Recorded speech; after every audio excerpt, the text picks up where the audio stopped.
உன்னை சேராமல் போனால் வாழாமல் போவேன். அத்தியாயம் 26. முதலில் அந்த பாட்டிக்கு சொல்ல ஆராத்யா, தீபிகா இருவருக்குமே விருப்பமில்லை.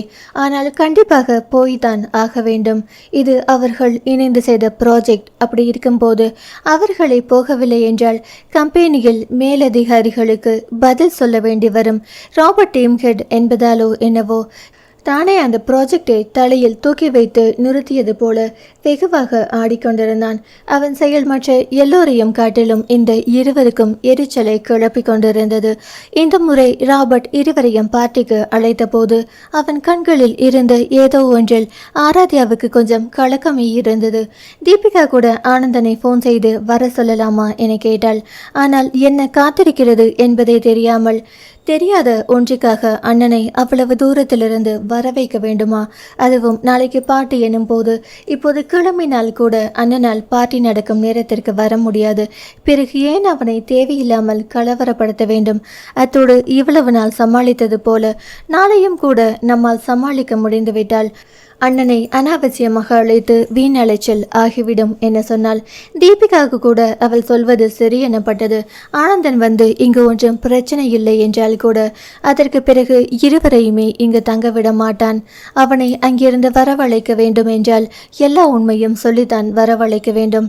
அப்படி இருக்கும்போது இவ்வளவு நடந்திருக்கிறது, இவ்வளவு நாள் ஏன் சொல்லவில்லை என கண்டிப்பாக கோபப்படுவான். தங்களின் பாதுகாப்பு கருதி அதற்கு பிறகு ஒரு நிமிடம் கூட இங்கே விடாமல் இந்தியா கூட்டி சென்று விடுவான்.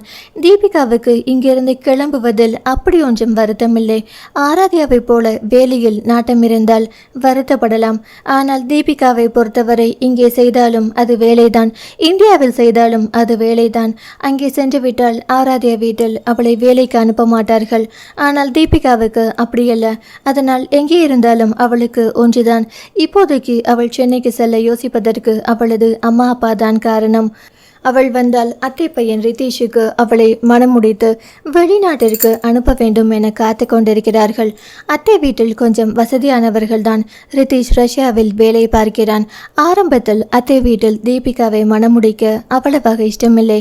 ஆனால் ரிதீஷுக்கு அவள் மேல் விருப்பம்தான்.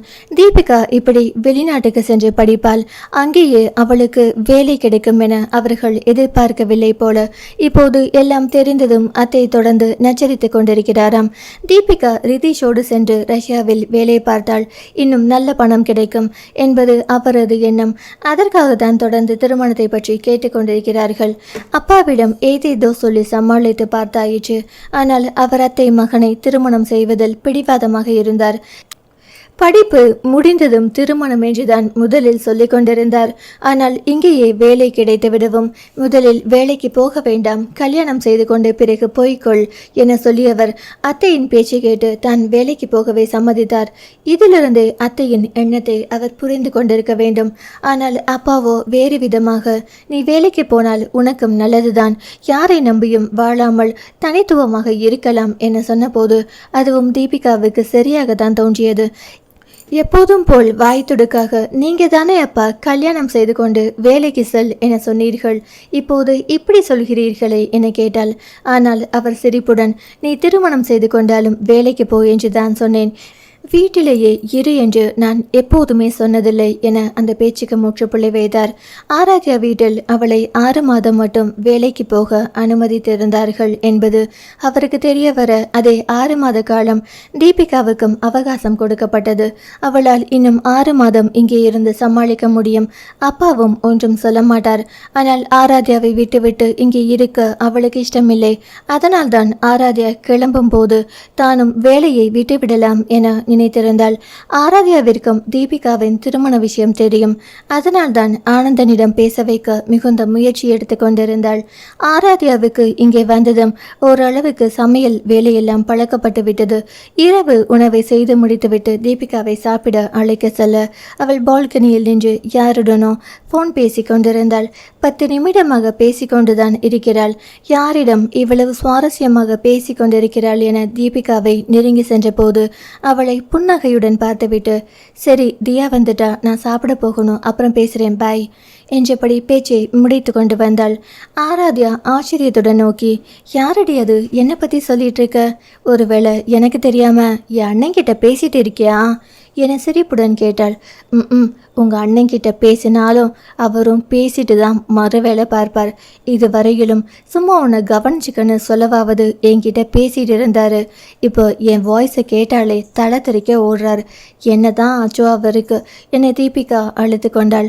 அது உனக்கு தான் தெரியும். நைக்ரா ஃபால்ஸ் போயிட்டு வந்ததுலேருந்து இப்படி தான் இருக்கா. நீ என்ன பண்ணினியோ யாருக்கு தெரியும்? என்னை கிண்டல் செய்ய தீபிகா முகம் சிவந்து அவளை முறைத்தாள். என்னை சாப்பிட கூப்பிட தானே வந்த, அதை விட்டுட்டு என் தேவையில்லாமல் பேசிக்கிட்டு இருக்க.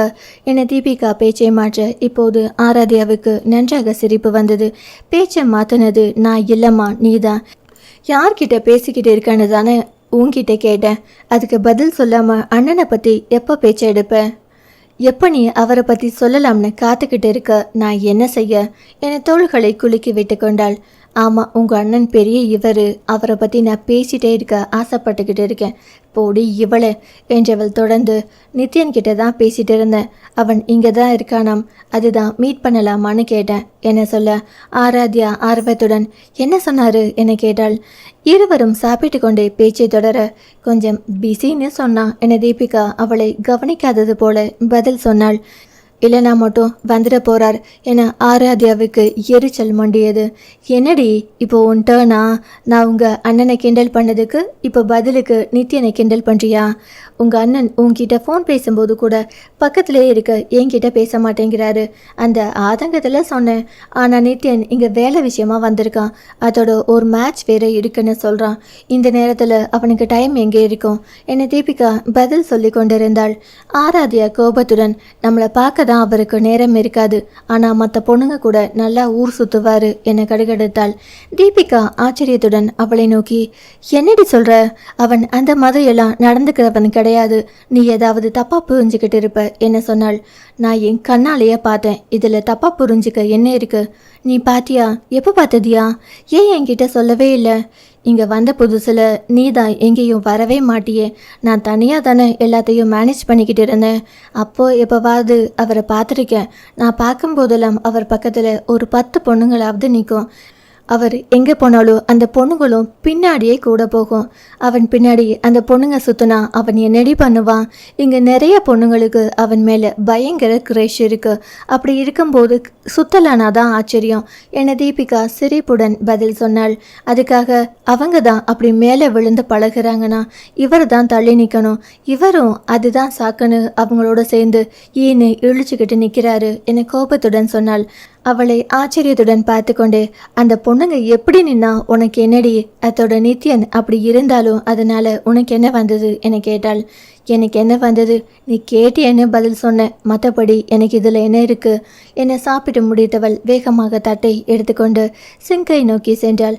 போகும் அவளையே புன்னகையுடன் தீபிகா பார்த்து கொண்டிருந்தாள். நித்யன் பெரிய அளவிலான போட்டிகளில் பங்கேற்கவில்லை. ஆனால் நிறைய விளம்பரதாரர் போட்டிகளில் பங்கேற்று கொண்டிருந்தான். ஓரளவுக்கு இந்த விளையாட்டிலும் அரசியல் இருந்ததால் தனக்கு கிடைத்த வாய்ப்பை மட்டும் பயன்படுத்தி கொண்டான். உலக சாம்பியன்ஷிப் போட்டிகளில் பங்கேற்க வேண்டுமென்றால் அதற்கு நிறைய விட்டு கொடுக்கவும் வளைந்து கொடுக்கவும் தெரிந்திருக்க வேண்டும். அதாவது இந்தியர்கள் என்றால் எல்லோருக்குமே தானாகவே ஒரு இலக்காரம் தோன்றிவிடும். அதை கொண்டு செல்ல வேண்டும். ஆண்களை விட இந்த விளையாட்டில் பெண்கள் தான் இந்தியாவிலிருந்து சாம்பியன்ஷிப் பட்டங்களை வென்றிருக்கிறார்கள். இதற்காக அவர்கள் போராடியதும் செய்த தியாகங்களும் கொஞ்ச நஞ்சமல்ல. அவர்களுக்கெல்லாம் இது கனவு லட்சியம்.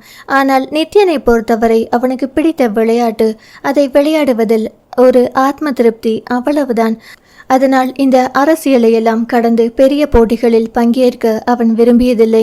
அதே நேரம் இந்த விளையாட்டை விட்டு விலகவும் அவன் நினைத்ததில்லை. பெரிய போட்டிகளில் பங்கேற்கவில்லை என்றாலும் அவனது ஆர்வத்திற்காகவாவது கண்டிப்பாக போட்டிகளில் பங்கேற்க வேண்டும்.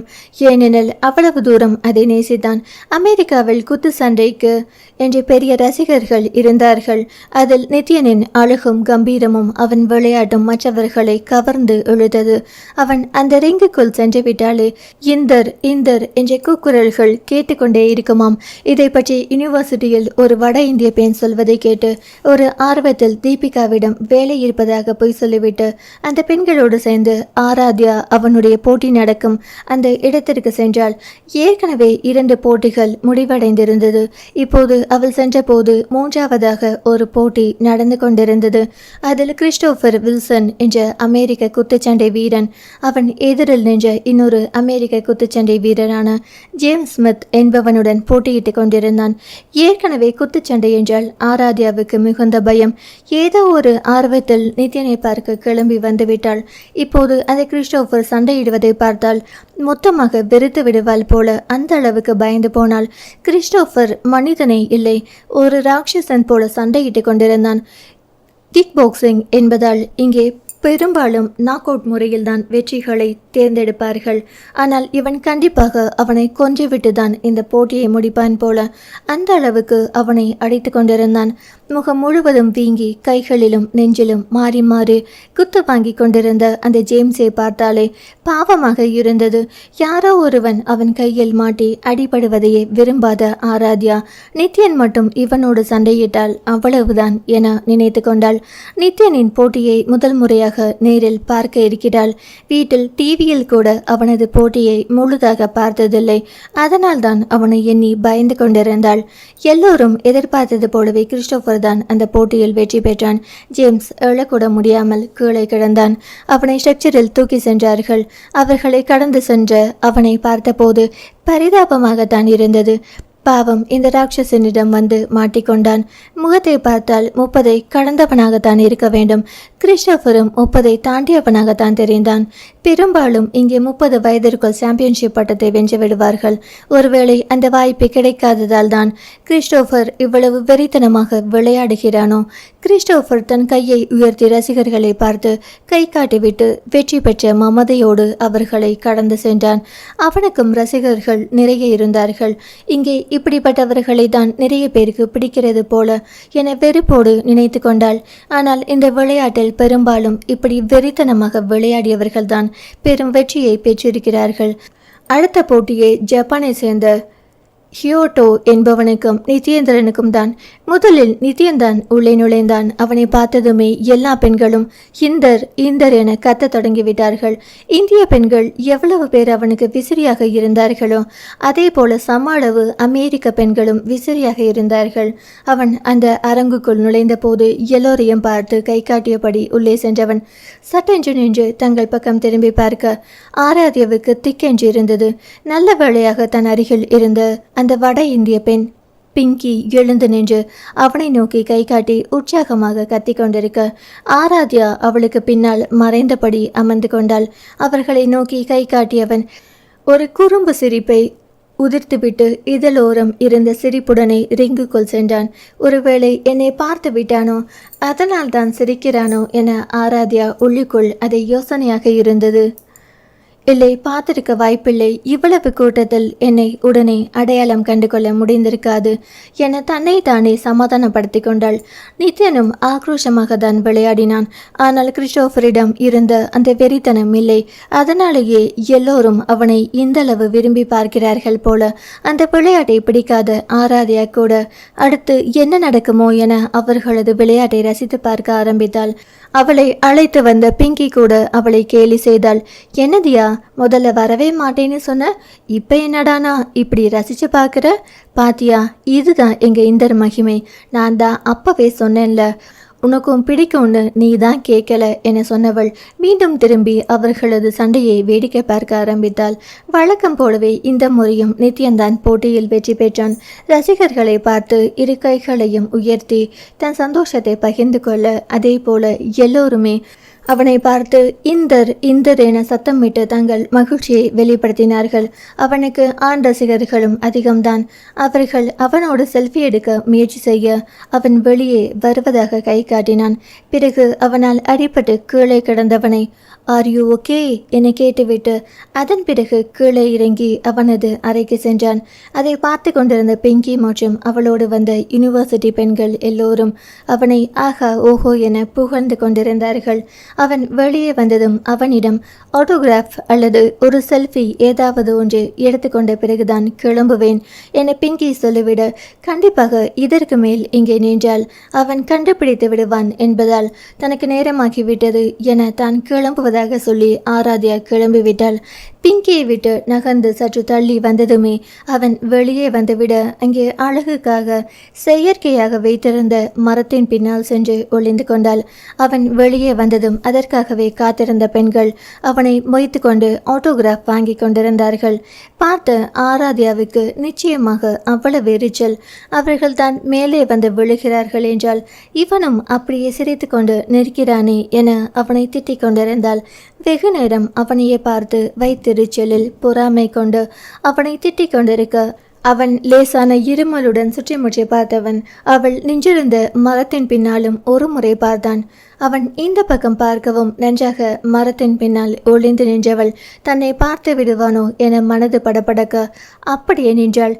தன்னை நிதானத்திற்கு கொண்டு வந்தவள் இப்போது மீண்டும் எட்டி பார்க்க, ஒரு கார் வந்து அவன் அருகில் நிற்க பாடிகார்ட்ஸ் அவனை பாதுகாப்பாக காரில் ஏற்றி அனுப்பி வைத்தார்கள். பிங்கிக்கு ஆட்டோகிராஃப் கிடைத்துவிட்ட சந்தோஷத்தில் அவள் தோழிகளோடு அதை பகிர்ந்து கொண்டு சந்தோஷத்தில் துள்ளி குதித்தபடி அவர்களிடம் பேசிக்கொண்டு அவளை தாண்டி சென்றாள். இப்போ என்ன பெரிய உலக தலைவர்கிட்டய ஆட்டோகிராஃப் கிடைச்சிட்டு ரொம்ப தான் சந்தோஷப்படுகிறார்கள் என பொறுமை விட்டு அங்கிருந்து வந்துவிட்டாள். அதற்கு பிறகு நிறைய முறை பிங்கி சொல்லை கேட்டு அவன் எங்கே இருக்கிறான் என அறிந்து ஓரிரு முறை அவனை பார்க்கவும் செய்திருக்கிறாள். அன்றைக்கு பிறகு பிங்கியோடு அவனது போட்டியை காணவோ இல்லை அவன் எங்காவது வந்திருக்கிறான் என தெரிந்தால் அவனை காணவோ அவள் அழைத்தாலும் செல்வதில்லை. ஒருவேளை பிங்கி மூலமாக தீபிகாவுக்கு தெரிந்தால் நிச்சயம் அவள் கிண்டல் செய்வாள் அல்லது என்ன விஷயம் என்று கேட்பாள். அதற்கு ஆராத்யாவிடம் பதில் இல்லை என்னும் போது என்னவென்று சொல்ல முடியும். அதனாலேயே அவளிடம் சொல்லாமல் மறைத்தாள். அதே போல பிங்கியோடு அவனை பார்க்க செல்வதும் இல்லை. ஆனால் பிங்கி அவன் எங்கிருக்கிறான் என சொல்ல கேட்டு யாரும் இல்லாமல் தனியாகவே சென்று அவனை பார்க்கவும் செய்திருக்கிறாள். அந்த நேரங்களில் எல்லாம் அவன் அருகில் குறைந்தது 10 பெண்களாவது இருப்பார்கள். எதற்காக இப்படி ஆர்வமாக அவனை பார்க்க வருகிறாள் என்ற காரணம் மட்டும் அவளுக்கே புரியவில்லை. ஒருவேளை தனக்கு தெரிந்தவன் இங்கே இவ்வளவு பாப்புலராக இருக்கிறானே என்ற எண்ணத்தில் கூட வந்திருக்கலாம் என தன்னைத்தானே சமாதானப்படுத்திக் கொள்வாள். ஒவ்வொரு முறையும் அந்த பெண்களோடு அவனை பார்க்கும்போது பற்றி கொண்டு வரும் அந்த கடுப்பில்தான் இன்று தீபிகாவிடம் அவனை பற்றி குறை வாசித்தது. இன்னும் கொஞ்ச நேரம் சென்றிருந்தாள் தானே உளறி கொட்டி விடுவோம் என புரிந்துதான் சற்றென்று சாப்பிட்டு விட்டு எழுந்து விட்டாள். நல்ல வேளையாக எப்போதும் கிண்டி கிளறும் தீபிகா இந்த முறை மேற்கொண்டு எதையும் கேட்காமல் விட்டுவிட்டாள். என்ன காரணமோ ஒருவேளை நாளை பாட்டிக்கு செல்வதை பற்றிய பயமாக கூட இருக்கலாம். இவ்வளவு நேரம் நித்தினை பற்றியே நினைத்து கொண்டிருந்தவள் பாட்டியை நினைத்ததும் தன்னால் பயம் வந்து ஒட்டி கொண்டது. எப்போதும் செல்லும் பாட்டிதான். ஆனால் இந்த முறை அந்த ராபர்ட்டின் கண்களில் நிச்சயமாக ஏதோ ஒன்று இருந்தது. ஏதோ ஒரு ஆபத்து வரப்போவதாக ஆராத்யாவுக்கு உறுத்தி கொண்டே இருந்தது. தீபிகா சொன்ன மாதிரி ஆனந்தனை வர வைத்திருக்கலாமோ? ஆனால் அவனும் வந்தாலுமே பாட்டி முடிந்த பிறகுதானே வருவான். பிறகு எதற்காக வீண் அலைச்சல்? எப்போதும் யாரையாவது எதிர்பார்த்து கொண்டே இராமல் தன் பாதுகாப்பை தான் பார்த்து கொள்ள வேண்டும் என நினைத்தவள் பாதுகாப்புக்காக தேவையான பொருட்களை கைப்பைக்குள் எடுத்து பத்திரப்படுத்தி கொண்டாள். அத்தியாயம் 27. பாட்டி ட்ரெஸ் கோட் வெள்ளை நிறம் என்பதால் அதே நிறத்தில் ஆராத்யா தீபிகா இருவரும் உடை அணிந்திருந்தனர். ஆராத்யா கைகள் முழுவதும் நெட்டாலான பார்பிடால் உடையை போன்ற கவுனை தேர்வு செய்திருக்க, தீபிகாவோ ராசல் வகை கவுனை தேர்ந்தெடுத்திருந்தால் ராபர்ட்டின் அண்ணன் கலந்து கொள்வதால் கொஞ்சம் பெரிய அளவில் இந்த முறை பார்ட்டி நடைபெறுவதாக இருக்கிறது. ஒரு பெரிய ரிசார்ட்டின் ஓப்பன் கார்டன் பார்ட்டி ஹாலை தேர்வு செய்திருந்தார்கள். ராபர்ட் அண்ணனுக்கு அந்த வாரத்தில் மிக முக்கியமான போட்டி ஒன்று இருந்ததால் சிறிது நேரம் இருந்துவிட்டு பயிற்சிக்காக கிளம்பி விடுவான் என சொன்னார்கள். எதற்கு அவன் வர வேண்டும் என தீபிகா தான் எரிச்சலுடன் முணுமுணுத்தாள். இவர்களைப் போலவே ராபர்ட்டின் செயல்களால் எரிச்சலுற்ற இன்னொரு பெண் தான் அதை சொல்லியிருந்தாள். அதே போல தீபிகாவின் கேள்விக்கு பதிலாக வேறு எதுக்கு ராபர்ட் தான் என் தம்பி, யாரும் அவங்கிட்ட வாலாட்டாதீங்கன்னு மறைமுகமா எச்சரிக்கை பண்றதுக்கு தான் என சொன்னாள்.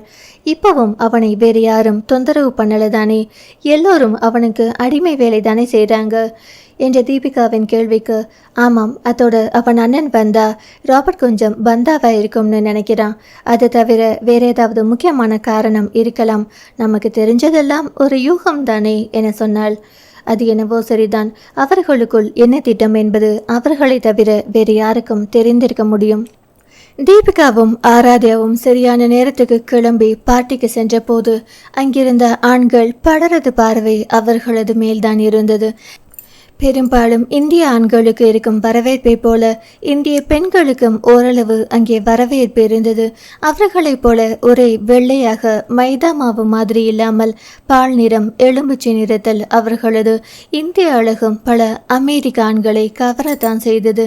தானாக வந்து பேச்சு கொடுக்க முயன்றவர்களை புன்னகையுடன் ஒதுக்கிவிட்டு எப்போதடா இங்கிருந்து கிளம்புவோம் என முள்மேல் நிற்பது போல தீபிகாவும் ஆராத்யாவும் அப்பவே தவிக்க தொடங்கிவிட்டனர். அந்த ஓப்பன் கார்டன் நல்ல பெரிதாக தான் இருந்தது. எப்போதும் 4-5 சேர்களில் நடுவில் சிறிய வேலைப்பாடுகள் நிறைந்த மோடா போடப்பட்டிருக்கும்.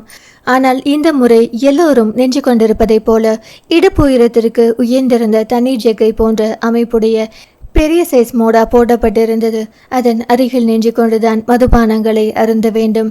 அதை வைப்பதற்கு மட்டுமே ஏதுவாக அகலம் சின்னதாக இருந்தது. அந்த இடம் முழுவதும் வண்ண விளக்குகளால் அலங்கரிக்கப்பட்டிருந்தது.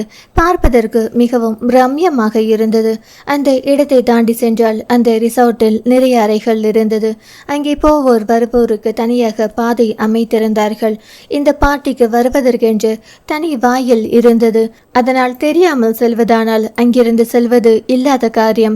இவர்களிடம் தப்பித்து எப்படியாவது பின்வழியாக செல்ல வேண்டியதுதான் என ஆராத்யா இப்போதே மனதில் குறித்து வைத்து கொண்டாள். அங்கு நிலவிய சூழ்நிலையை பார்க்கும்போது கண்டிப்பாக அப்படித்தான் போக வேண்டியது இருக்கும் என்பது அவளது எண்ணம். பார்ட்டி ஆரம்பித்து விட்டால் தங்களை யாரும் கண்டுகொள்ள மாட்டார்கள். அதனால் பெரிதாக பிரச்சனை இருக்காது. அந்த இடத்தை கண்களால் அளவெடுத்து கொண்டே திரும்பிய போது அங்கே ஃபால்ஸில் பார்த்த அவர்களை கேலி செய்த அதே வெள்ளையர்களில் இருவர் அங்கே நிற்க இப்போது ஆராத்யா நன்றாக குழம்பி போனால் இவர்களை எங்கேயோ பார்த்திருக்கிறோம் என்று நினைத்தாள். இந்த பார்ட்டிக்கு வந்திருக்கிறார்கள். நிச்சயமாக இவர்கள் தங்கள் கம்பெனியில் வேலை செய்யவில்லை. அப்படியானால் இவர்களுக்கு யார் அழைப்பு விடுத்தது?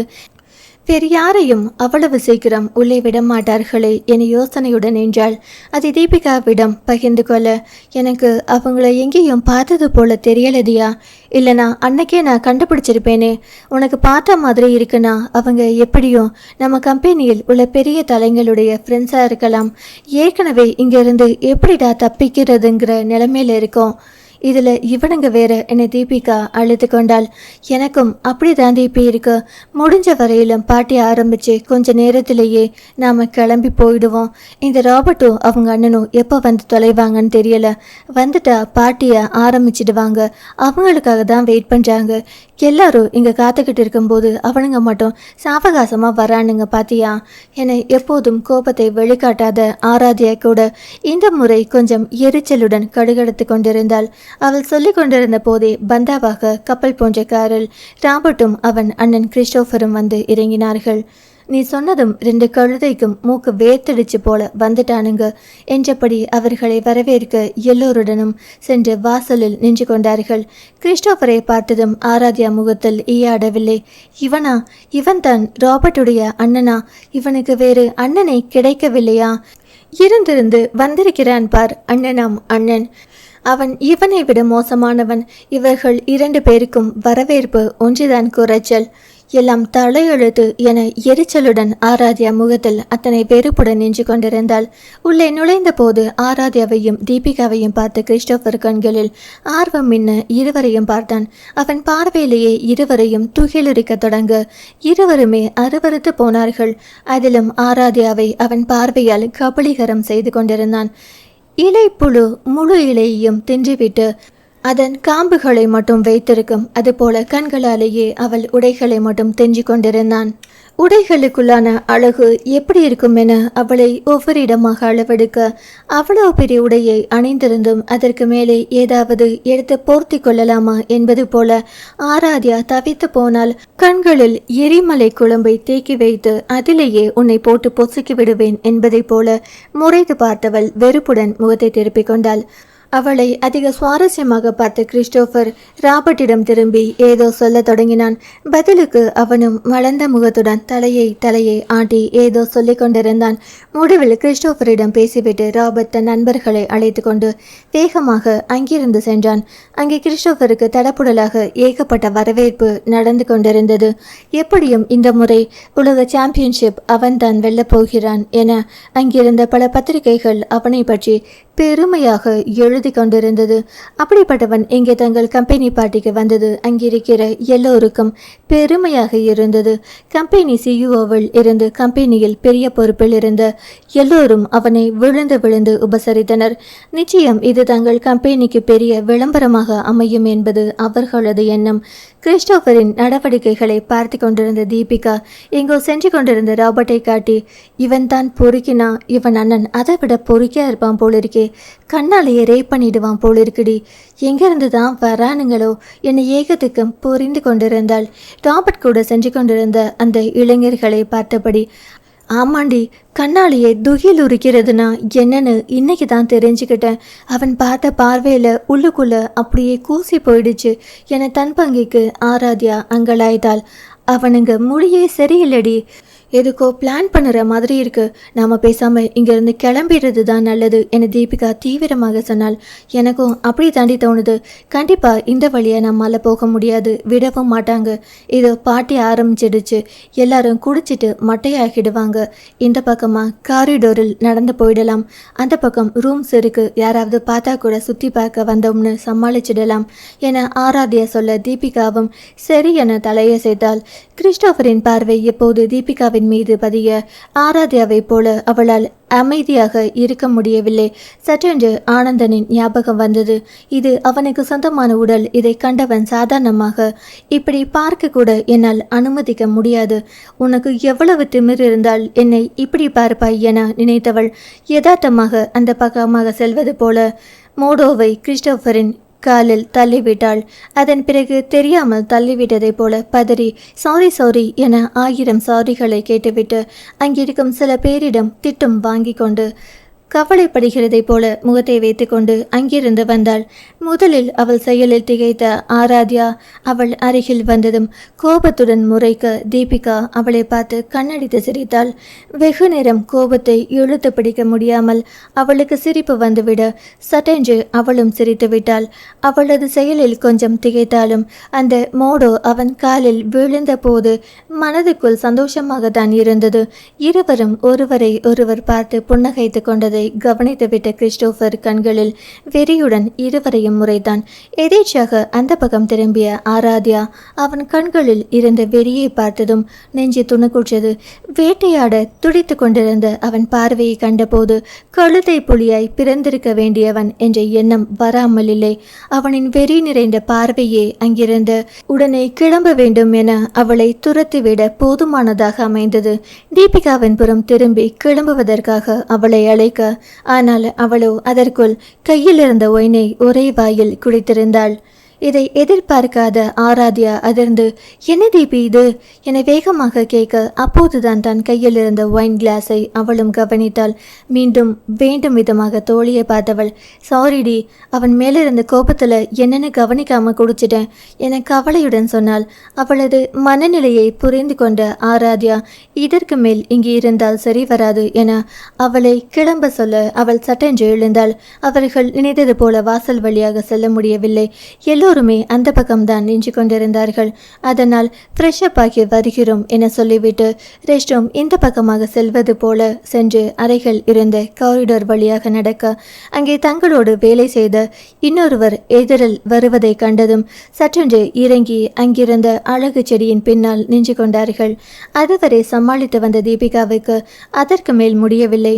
வாந்தி வருவது போல இருந்தது. அவளது நிலையை பார்த்த ஆராத்யா இப்போது உண்மையிலேயே ரெஸ்ட் ரூம் தான் செல்ல வேண்டியதிருக்கும் என நினைத்து அவளை அழைத்து கொண்டு அங்கே சென்றாள்.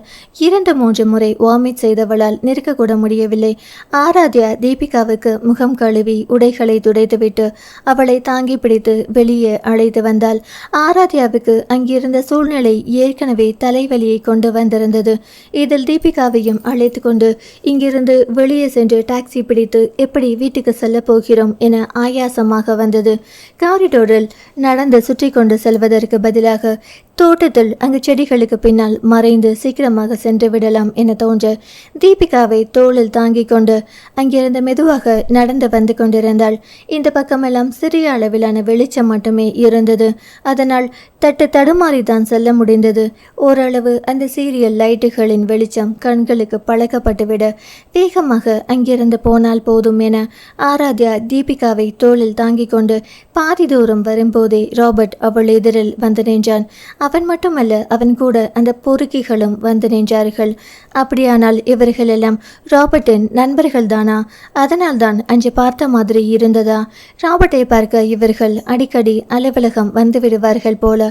அவனுடைய நண்பர்கள் வந்திருக்கிறார்கள் என கேள்விப்பட்டிருக்கிறாளே தவிர தீபிகாவும் ஆராத்யாவும் அவர்களை பார்த்ததில்லை. ஒரு சமயம் வேண்டுமென்றே ராபர்ட் ஆராத்யாவிடம் அதிக வேலைகளை கொடுக்க தீபிகா முன்னாலேயே கிளம்பி விட்டதால் அன்று வேலைகளை முடித்துவிட்டு நேரம் கழித்துதான் அலுவலகத்திலிருந்து வந்தாள். அன்றுதான் இவர்களை பார்த்திருந்தாள். அதற்கு பிறகு அவள் பார்த்ததில்லை. அதனால்தான் சட்டென்று ஞாபகம் வரவில்லை. அவள்தான் பார்க்கவில்லையே ஒழிய அவர்கள் தன்னை கவனித்து கொண்டுதான் இருந்திருக்கிறார்கள் என்பது அவர்கள் பேச்சிலேயே தெரிந்தது. ஃபால்ஸில் பார்த்த அன்றைய நாளை காட்டிலும் இன்று மிக மோசமாக ஏதேதோ பேசத் தொடங்கினார்கள். கிட்டத்தட்ட இப்போது 10 பேர் இருந்தார்கள். இவர்களை சமாளித்து வெளியே செல்வது கடினம் என ஆராத்யாவுக்கு புரிந்து போனது. ஆனால் முயற்சியை கைவிட்டு விட முடியாது. இந்த பக்கம் இருந்து கத்தினால் கூட வேறு யாருக்கும் கேட்குமா என தெரியவில்லை. ஏனென்றால் குறுக்கு வழியில் வெளியே செல்லலாம் என்று இந்த வழியில் வந்திருந்தாள். நேரமானாலும் பரவாயில்லை என காரிடோரிலேயே சுற்றி கொண்டு சென்றிருக்கலாம் என காலம் கடந்து இப்போது ஞானோதயம் வந்தது. ராபர்ட் அநாகரிகத்தின் உச்சியில் பேசிவிட அதற்கு மேல் பொறுத்து கொள்ள முடியாமல் ஆராத்யா அவனை அறைந்திருந்தாள். ஒரு கையில் தீபிகாவை பிடித்திருந்ததால் ஹேண்ட்பேக்கின் உள்ளே இருந்த எல்லா தற்காப்பு பொருட்களையும் எடுக்க முடியவில்லை. கோபத்தில் ராபர்ட் அவள் கையை பிடித்து இழுக்க தீபிகா சுதாரித்து கொள்ள முடியாமல் கீழே விழுந்து விட்டாள். தீபிகாவுக்கு அரைமயக்க நிலை என்றாலும் ஆராத்யாவுக்கு ஏதோ தவறு நடக்கப் போகிறது என உள்ளுணர்வு உணர்ந்து கொண்டதால் அவள் எழுந்து ராபர்ட்டை பிடித்து இழுத்தாள். ராபர்ட் ஒரே ஒரு உதறலில் அவளை மறுபடியும் கீழே விழ வைத்திருந்தான். அதற்குள் சுதாரித்து கொண்ட ஆராத்யா பெப்பர் ஸ்ப்ரேயை எடுத்து அவன் முகத்தில் அடித்து விட்டாள். அதுவரை சிரித்தபடி பார்த்து கொண்டிருந்த மற்ற நண்பர்கள் சுதாரித்து அவள் முன்னால் வருவதற்குள் அவர்கள் முகத்திலும் முடிந்தவரை ஸ்ப்ரேயை அடித்துவிட்டு தீபிகாவை இழுத்து கொண்டு அங்கிருந்து வேகமாக ஓடினாள். ஆராத்யாவின் அளவுக்கு தீபிகாவால் வேகமாக செயல்பட முடியவில்லை. அதனால் அவள் மீண்டும் விழ பார்க்க ஆராத்யாவுக்கு முன்னால் யாரோ அவளை தாங்கி பிடித்தார்கள். ஆராத்யா யார் என பார்க்க திரும்பும் முன் அவள் கையை பிடித்து யாரோ இழுக்க கோபத்துடன் பெப்பர் ஸ்ப்ரேயை அவர்கள் முகத்தின் அருகே கொண்டு செல்லவும் ஹே வேண்டாம் இரு என இன்னொரு கையை பிடித்து தடுத்தான். தன் கைகளை பிடித்தவனை கோபமாக பார்த்தவள் பிறகு அவனை பார்த்ததும் நிதி என ஆச்சரியமாக அழைத்தாள். ஆராத்யா சுத்தமாக நித்யனை அங்கே எதிர்பார்க்கவில்லை. ஆச்சரியமாக அவனை பார்த்தவள் அதே வேகத்துடன் அவனை அணைத்து கொள்ள மனதுக்கு அவ்வளவு நிம்மதியாக இருந்தது. அப்போதுதான் தீபிகாவை ஞாபகம் வந்து திரும்பி பார்க்க அவளை பிடித்தபடி ஆனந்தன் நின்றிருந்தான். அண்ணா நீ இங்கே எப்படி என அவனை பார்த்து இன்னும் ஆச்சரியப்பட்டாள். அதெல்லாம் அப்புறம் பார்த்துக்கலாம், அவனுங்க உங்களை தான் தேடிக்கிட்டு இருக்கானுங்க, நீ இப்போ நித்யன் கூட போ, நான் தீபிகாவை அழைச்சிக்கிட்டு ரூமுக்கு வந்துடுறேன் என அவளை தாங்கி பிடித்தபடியே வேகமாக அங்கிருந்து நகர நித்யனும் அவளை அழைத்து கொண்டு தன் கார் நிறுத்தி இருந்த பகுதிக்கு சென்றான். காரில் ஏறியதுமே நீங்க எப்படி கரெக்டா வந்தீங்க நிதி என கேட்டாள். அவன் அதற்கு பதில் சொல்லாமல் அந்த பேர் சுருக்கத்தை குறிப்பிட்டு அது என்ன நிதி என கேட்டான். அவள் சட்டென்று திணறி அது நான் என பதில் சொல்ல முடியாமல் தடுமாறினாள். அவளது தடுமாற்றத்தை புரிந்து கொண்டவன் கொஞ்ச நேரம் பொறுத்து கிளம்பலாமா என கேட்க சரி என தலையாட்டினாள். அங்கிருந்து அவர்கள் கிளம்பியதும் மீண்டும் அவனிடம் நீங்க எப்படி இங்க வந்தீங்க என கேட்டாள். இந்த முறை கவனமாக அவன் பேர் சுருக்கத்தை தவிர்த்திருந்தாள். அவனும் அதை கவனித்தாலும் அவளுக்கு பதில் சொல்லும் விதமாக, தீபிகா தான் வர சொல்லியிருந்தா, உங்க அண்ணனை போய் அழைச்சிட்டு வர்றதுக்கு தான் லேட் ஆயிடுச்சு, இல்லைனா உங்க கூடவே வந்திருப்பேன் என்ன சொல்ல, இவனும் வந்திருந்தால் கண்டிப்பாக அந்த பார்ட்டியில் பெரிய அளவில் பேசப்பட்டிருக்கும். சாதாரணமாக இவன் உள்ளே வந்திருந்தால் உள்ளே விடுவார்களா என தெரியாது. இவன் அடையாளத்தை காட்டியிருந்தால் அங்கே பேச பொருளாக மாறியிருக்கும். அதிலும் அந்த கிறிஸ்டோபரை பார்த்திருந்தான் என்றால் அவன் தங்களை பார்த்த பார்வைக்கு நிச்சயம் நித்யன் பதிலடி கொடுத்திருப்பான். அது அவர்கள் இருவருக்குள்ளும் போட்டியை உருவாக்கி இருக்கும். அவன் பார்வையை படுவது கூட நித்யனுக்கு நல்லதில்லை என ஆராத்யா நினைத்து கொண்டாள். தன் மனதில் நினைத்ததை அப்படியே சொல்லவில்லை என்றாலும், நீங்கள் வராதது நல்லதுதான். அங்கே வந்திருந்தால் கிறிஸ்டோபருடன் உங்களுக்கு தேவையில்லாமல் பகை வந்திருக்கும். அவன் தன்னை பகைத்து கொண்டவர்களை அவ்வளவு சீக்கிரம் விடமாட்டானாம். அவனை பற்றி மற்றவர்கள் சொல்ல சோசியல் மீடியாவில் என நிறைய கேள்விப்பட்டிருக்கிறாள். நீங்களும் அவனும் ஒரே விளையாட்டுத் துறையில் இருக்கும்போது நிச்சயம் தேவையில்லாமல் உங்களுடன் மோதுவான். அவனை மாதிரி ஒரு மிருகத்தை பகைத்து கொள்ளாமல் இருப்பதே நல்லது என சொன்னாள். நித்யன் ஏதோ சொல்ல வாயெடுத்துவிட்டு பிறகு அமைதியாகிவிட்டான். சற்று நேரம் இருவரும் எதுவும் பேசாமல் அமைதியாக வந்தார்கள். ஆராத்யாவும் சீட்டில் சாய்ந்து கண்களை மூடிக்கொண்டாள். திடீரென ஞாபகம் வந்தவளாக கண்களை திறந்தவள் அவனை பார்த்து, அண்ணன் எப்படி இங்க வந்தான் என கேட்டாள். அவள் கேட்டுக்கொண்டிருக்கும் போதே ஆனந்தனிடமிருந்து போன் வந்தது. அத்தியாயம் 28. ஆனந்தனின் எண்ணை பார்த்ததும் போனை அட்டன் செய்து காதல் வைத்தவள், என்னன்னா என கேட்டாள். ஆராத்யா எப்போது போனை எடுப்பாள் என காத்திருந்தவன் போல போனை எடுத்ததுமே ஆனந்தன் புரிய தொடங்கிவிட்டான். இந்த குடிகாரி எவ்வளவு குடிச்சா, கொஞ்சம் கூட அசையவே மாட்டேங்கிறா. எழுந்து ரூம்க்கு வர சொல்லலாம்னா காதலையே வாங்க மாட்டேங்கிறா. எங்கே இருக்கீங்க நீங்க, எப்போ வருவீங்க என எரிச்சலுடன் கேட்டான். இதோ வந்துட்டே இருக்கோண்ணா, நீ எப்படி இவ்வளோ சீக்கிரம் ரூமுக்கு போன என ஆச்சரியமாக கேட்டாள். நான் ஸ்பீடாக வந்தேன்டி, அப்பார்ட்மெண்ட் வாசலில் தான் இருக்கேன். இவளோட முகத்தை பார்த்தேன், ரொம்ப டயர்டாக தெரிஞ்சா, அதனால தான் ஸ்பீடாக வந்தேன். நாங்கள் இன்னும் ரூமுக்கு போகலை, காரில் தான் இருக்கோம். அவள் இன்னும் எழலையே, என்ன ஆச்சுன்னு கேட்கலாம்னு தான் ஃபோன் பண்ணேன் என சொன்னான். அவள் அந்த கிறிஸ்டோபர் மேலே இருந்த கோபத்தை அந்த ஒயினில் காட்டிட்டா. ஒரு கிளாஸ் தான் குடிச்சா, அதுக்கே மட்டை ஆயிட்டா என சிரித்தாள். அவள் கோபத்தில் குடித்தாலோ இதுதான் சாக்குன்னு குடித்தாலோ யாருக்கு தெரியும். சரி, நான் இவளை தூக்கிட்டு மாடிக்க போகிறேன், நீங்கள் வந்து சேருங்க என ஃபோனை கட் செய்தான். என்னவென்று கேட்ட நித்யனிடம் விபரம் சொல்லிவிட்டு ஒரு பெருமூச்சுடன் சாய்வாக அமர்ந்தாள். மனதினுள் ஒரு நிம்மதி. இந்த இரு ஆண்களால் மலை போல வந்த துன்பம் பனி போல மறைந்து விட்டது. இவர்கள் மட்டும் சரியான நேரத்திற்கு அங்கே வராமல் இருந்திருந்தால் என்ன நடந்திருக்கும் அவளால் நினைத்து பார்க்கவே முடியவில்லை. நித்யனை அழைக்க வேண்டும் என்று ஆராத்யாவுக்கு முதலிலேயே தோன்றியதுதான். ஆனால் எந்த உரிமையில் அவனை அழைப்பாள்? அந்த ஃபால்ஸில் பார்த்ததற்கு பிறகு அவனை எங்கேயும் அவள் பார்க்கவே இல்லை. தீபிகா கூட அதற்கு பிறகு ஒரு முறை அவனை சென்று பார்த்து வந்தாள். பேச்சுக்கு கூட நீயும் வருகிறாயா என தீபிகா கேட்கவில்லை. அதனாலேயே அவனை பற்றி அதற்கு பிறகு அவளிடம் பேச தயக்கமாக இருந்தது. அதனால்தான் அவளிடம் அவனை அழைப்பது பற்றி பேசவில்லை. நல்ல வேளையாக தீபிகாவை அவனை அழைத்தது பெரும் நிம்மதியாக இருந்தது. ஆனந்தன் வரவில்லை என்றாலும் நித்யன் தனியாகவே அத்தனை பேரையும் சமாளித்திருப்பான். ஆனந்தன் பற்றி கேள்வியை கேட்கும்போதுதான் அவனிடமிருந்து போன் வந்துவிட்டது. அதனால் மீண்டும், அண்ணன் எப்படி இங்க வந்தா, நேற்று வரையிலும் கூட அவன் வரதா பத்தி சொல்லவே இல்லையே என கேட்டாள். தீபிகாவும் அவங்கிட்ட இந்த பாட்டி பத்தி எதுவும் சொல்ல வேண்டாம்னு தான் சொன்னான். அதனால நானும் சொல்லல. திடீர்னு நேற்று ஃபோன் பண்ணி எனக்கு என்னவோ தியாவை பார்க்கணும் போல இருக்குடா, அவளுக்கு ஏதோ பிரச்சனை வர மாதிரி எனக்கு தோணுது, தூக்கமே இல்லை, அதனால நாங்கள் வர டிக்கெட் போட்டுட்டு கிளம்பி வந்துக்கிட்டு இருக்கேன். தீபிகா கிட்ட எதுவும் சொல்ல வேண்டாம், அப்புறம் அவள் தியா கிட்ட சொல்லிடுவா. நேரில் வந்ததுக்கப்புறம் பிஸ்னஸ் விஷயமா வந்தேன், அதனால் சொல்ல முடியலைன்னு சமாளிச்சுக்கலாம்னு சொன்னான் என்றான். அவள் ஆச்சரியத்துடன் அவனை பார்த்து, அண்ணா அப்படியா சொன்னா? நான் கூட அவன் இங்கே இருந்தா நல்லா இருக்குமேன்னு நினச்சேன். ஆனால் கூப்பிட்டாலும் உடனே கிளம்பி வர முடியாது, அதனால தான் விட்டுட்டேன் என சொன்னாள்.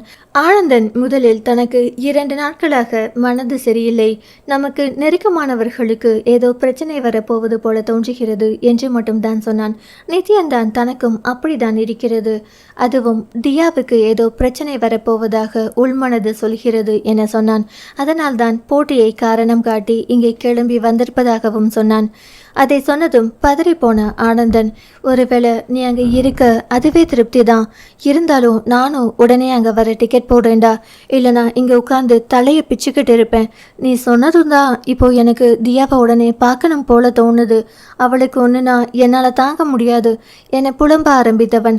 அதன் பிறகு தீபிகாவுக்கு ஃபோன் செய்த நித்யன் தான் அமெரிக்கா வந்திருப்பதை பற்றியும் தியா எப்படி இருக்கிறாள் என கேட்க அவள் ஆச்சரியமானாள்.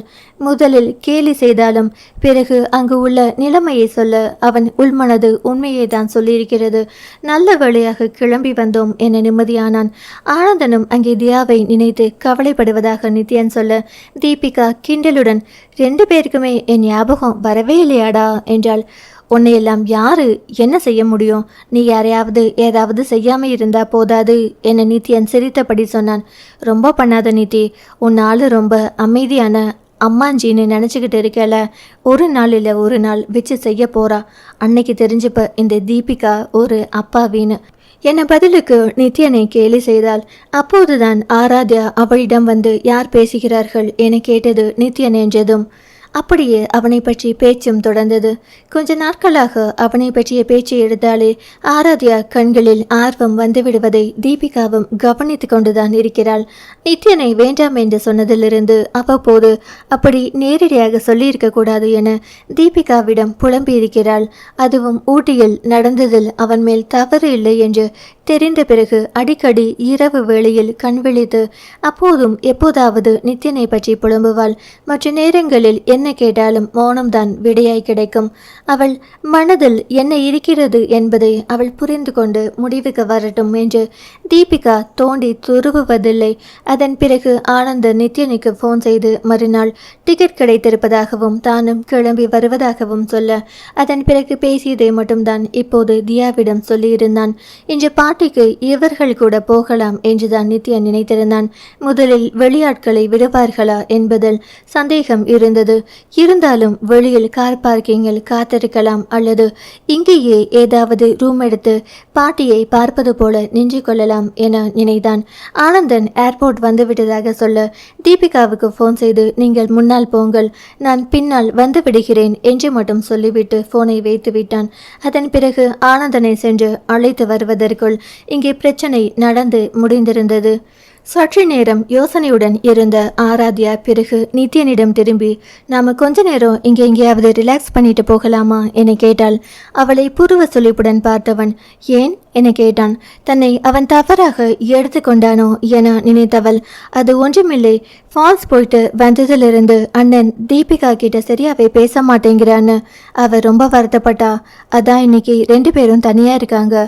அவங்களுக்குள்ள ஏதாவது பேசணும்னா பேசிப்பாங்களே. இப்போ நம்ம போனால் அவங்களுக்கு டிஸ்டர்பாக இருக்கும், அதனால தான் சொன்னேன் என சொல்லிவிட்டு அவன் என்ன பதில் சொல்ல போகிறானோ என அவன் முகத்தை பார்த்தாள். அவள் நினைத்தது மாதிரியே உடனே அவன் சம்மதம் சொல்லவில்லை. சிறிது நேரம் யோசனையுடன் இருந்தவன், சரி இப்போ நாம் எங்கே போகலாம் என கேட்டான். எங்கே போகிறதுன்னு தெரியலையே என சற்று நேரம் யோசித்தவள் பிறகு, ப்ரூக்லின் பிரிட்ஜ் போகலாம் நித்யன், எனக்கு ரொம்ப நாளாக அங்கே போகணும்னு ஆசை. இங்கிருந்து 1 hour டிராவல் போகலாமா என கேட்டாள். ஒரு பெருமூச்சுடன் சரி என தலையசைத்தான். அவனுக்கு அங்கே போவதில் அவ்வளவாக விருப்பமில்லை. இந்த நேரத்தில் அவ்வளவு தூரம் தேவையில்லாத வேலையாக தோன்றியது. ஆனால் இரவு நேரத்தில் பார்க்கவும் அழகாக இருக்கும். ப்ரூக்லின் பிரிட்ஜ் கட்டிய வரலாறு ஒரு சாதனைதான். இந்த பாலத்தை கட்ட முதலில் யோசித்தது 18ஆம் நூற்றாண்டில் பிரபலமாக இருந்த ஒரு இன்ஜினியர் ஜான் ராப்லின் தான். மற்றவர்களிடம் சொல்லும்போது அது சாத்தியமே இல்லை என சொன்னார்களாம். வேறு யாரும் ஒத்துக்கொள்ளாததால் அவர் தன் மகனிடமே தன் எண்ணத்தை சொன்னார். அவரும் ஒரு இன்ஜினியர் தான். வாஷிங்டன் ராப்லின் என்பது அவரது பெயர். இந்த பாலம் மேன்ஹேட்டனுக்கும் புரூக்லினுக்கும் இடையே உள்ள ஈஸ்ட் ஆற்றில் மேல் கட்டப்பட்டது. கட்டி முடிக்கப்பட்ட போது இதுதான் உலகத்திலேயே முதல் தொங்கும் பாலம். பாலம் கட்டி கொண்டிருந்த போது முதலில் ஏற்பட்ட விபத்தில் ஜானுக்கு காலில் அடிபட அது அப்படியே மூச்சு 24 நாட்களில் அவர் இறந்து போனார். அதன் பிறகு அந்த பாலம் கட்டி கொண்டிருக்கும் போது பாலம் கட்டும் வேலை ஆட்களோடு சேர்த்து வாஷிங்டனுக்கும் ஏதோ ஒரு நோய் தொற்று ஏற்பட அதில் அவர் பக்கவாதத்தால் பாதிக்கப்பட்டு வாய் பேசும் திறமையும் ஒரு கை கால் செயல்படும் திறமையையும் இழந்துவிட்டார். அந்த பாலத்தை எப்படி கட்டுவது என தெரிந்தவர்கள் தந்தையும் மகனும் மட்டும்தான். அதனால் மற்ற இன்ஜினியர்களால் அந்த பாலத்தை கட்ட முடியவில்லை. அந்த பாலத்தை அப்படியே விட மனதின்றி தன் மனைவி எமிலி மூலம் இதை செயல்படுத்த திட்டமிட்டார். அதுவரை தன் மனைவியிடம் உணவு மற்ற தேவைகளுக்காக மட்டுமே எமிலியின் தொடுதலில் மூலம் பேசிக்கொண்டிருந்தவர் அந்த பாலத்தை கட்டி முடிக்க வேண்டி அவரோடு சேர்ந்து செயல்பட்டார். வாஷிங்டன் செல்ல விரும்புவதை எமிலி மூலமாக தெரிந்து கொண்டு இன்ஜினியர்கள் அந்த பாலத்தை கட்டி முடித்தார்கள். இதன் வரலாறு பல பேருக்கு ஒரு முன்னுதாரணமாக இருக்கிறது. அதன் நடைமேடையின் மேல் நின்று கொண்டு புரூக்ளின் மற்றும் மேன்ஹட்டனின் அழகிய தோற்றத்தை ரசிக்க சுற்றுலா பயணிகள் முதற்கொண்டு எல்லோரும் விரும்புவார்கள். இப்போது இருவரும் காரை பார்க் செய்துவிட்டு புரூக்ளினை பார்த்தவாறு அந்த பக்கமாக சிறிது தூரம் நடந்து சென்றவர்கள் ஒரு இடத்தில் நின்று கொண்டார்கள்.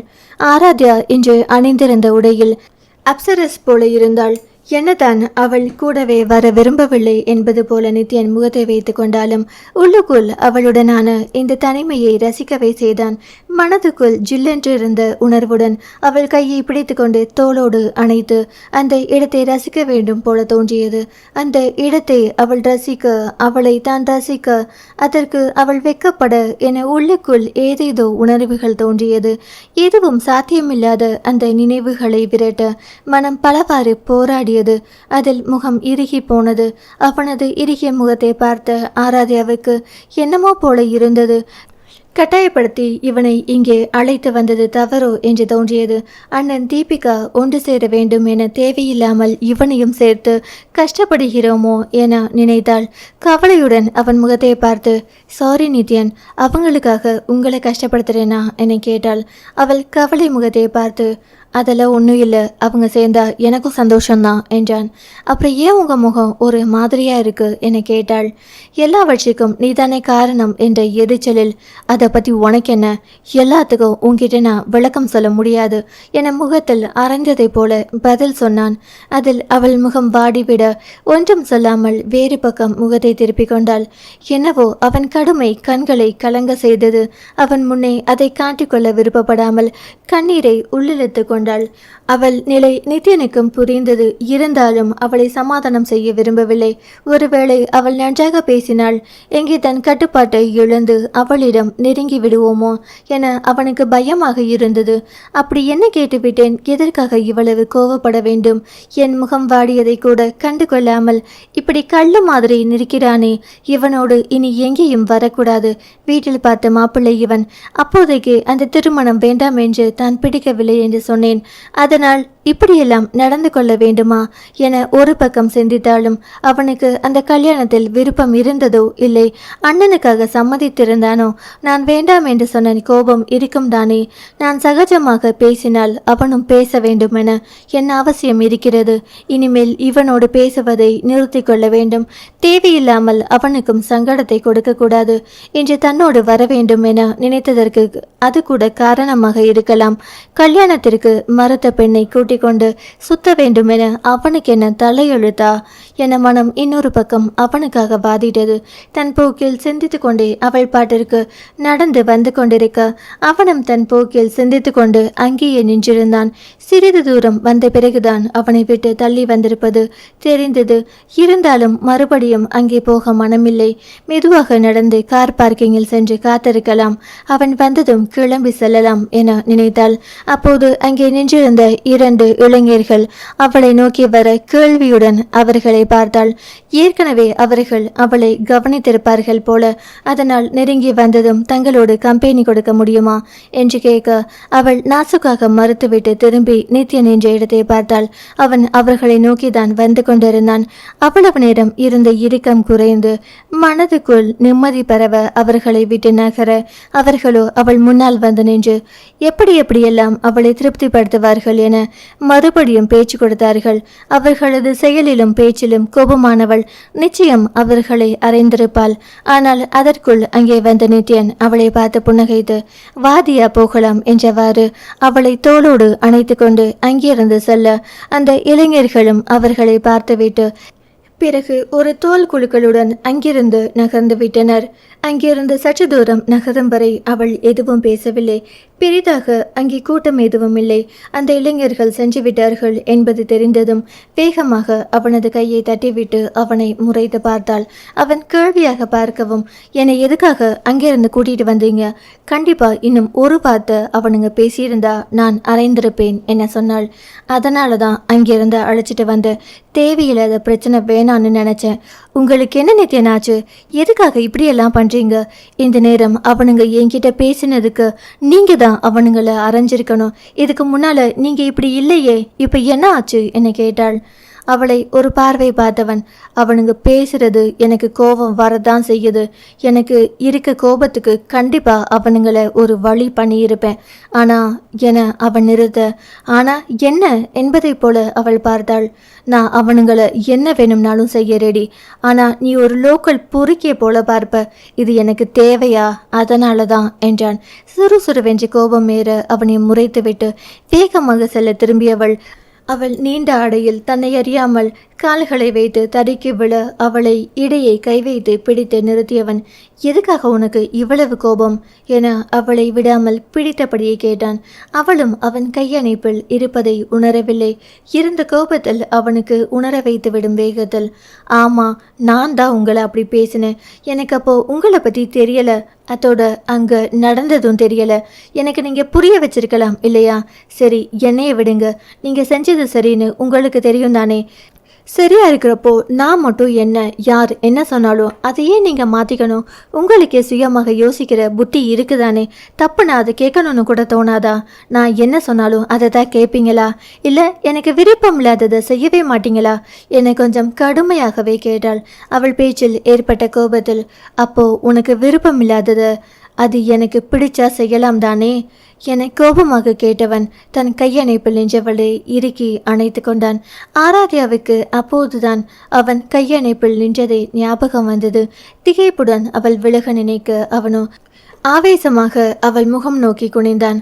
ஆனால் என்ன நினைத்தானோ அவளை அப்படியே பார்த்திருந்தான். அவள் திகைத்த முகத்தை பார்த்ததும் அவன் கோபத்தை அவளிடம் காட்ட முடியவில்லை. தான் அவளை அணைத்து இறுக்கியிருந்த பிடியை தளர்த்தி மென்மையாக அவள் இடையோடு சேர்த்து அணைத்தான். பெருவிரலால் அவள் கன்னம் நெற்றி புருவம் என வருடி மென்மையாக அவள் நெற்றியில் முதல் முத்தத்தை பதிக்க அவள் கண்களை மூடிக்கொண்டாள். அவளது அந்த மயக்கம் அவனை துணிந்து அவள் இதழில் முத்தமிட செய்ய அந்த வாய்ப்பை தவறவிடாமல் மென்மையாக அவள் இதழில் முத்தமிட அவன் கைகளில் அவள் கொஞ்சம் கொஞ்சமாக கட்டுண்டாள். தன்னிடம் அவள் இழக்க தொடங்கியதும் அவன் கொஞ்சம் வேகத்தை கூட்ட இருவருக்குமே ஒருவரை ஒருவர் பிரிய மனதில்லை. ஒருவர் மேல் ஒருவருக்கு இருந்த கோபம் எல்லாம் அந்த முத்தத்திலேயே இருவருக்கும் கரைய தொடங்கியது. அவன் அவள் இடையில் அழுத்தத்தை கூட்ட அவன் முத்தத்தில் துவண்டிருந்த அவளும் தன் கைகளை அவன் கழுத்தில் கோர்த்து கொண்டாள். அந்த ஏகாந்த மனநிலையை கலைக்க விரும்பாமல் அப்படியே இருவரும் வெகு நேரம் நிலைத்திருக்க நித்யனின் போன் ஒளி அவர்களை கலைத்தது. அவளை விலக்க அவனுக்கு மனமில்லை. ஒரு பெருமூச்சுடன் அவளை விட்டு நகர்ந்து போனை அட்டன் செய்ய ஆனந்தன் தான் அழைத்திருந்தான். இருவரும் காணவில்லை என அவன் கேட்க தியா புரூக்ளின் பிரிட்ஜை பார்க்க ஆசைப்பட்டதாகவும் அங்கே வந்ததாகவும் சொன்னான். ஆனந்தன் அந்த பக்கம் இருவரையும் திட்டி தீர்த்து விட்டான். இந்த ராட்சசியோட என்னை மாட்டி வைத்து விட்டு நீங்க அங்கு என்ன செய்கிறீர்கள்? உடனே கிளம்பி வாருங்கள் என கத்திக் கொண்டிருந்தான். அவனது கத்தல் அவன் அருகில் நின்றிருந்த ஆராத்யாவுக்கும் தெளிவாக கேட்டது.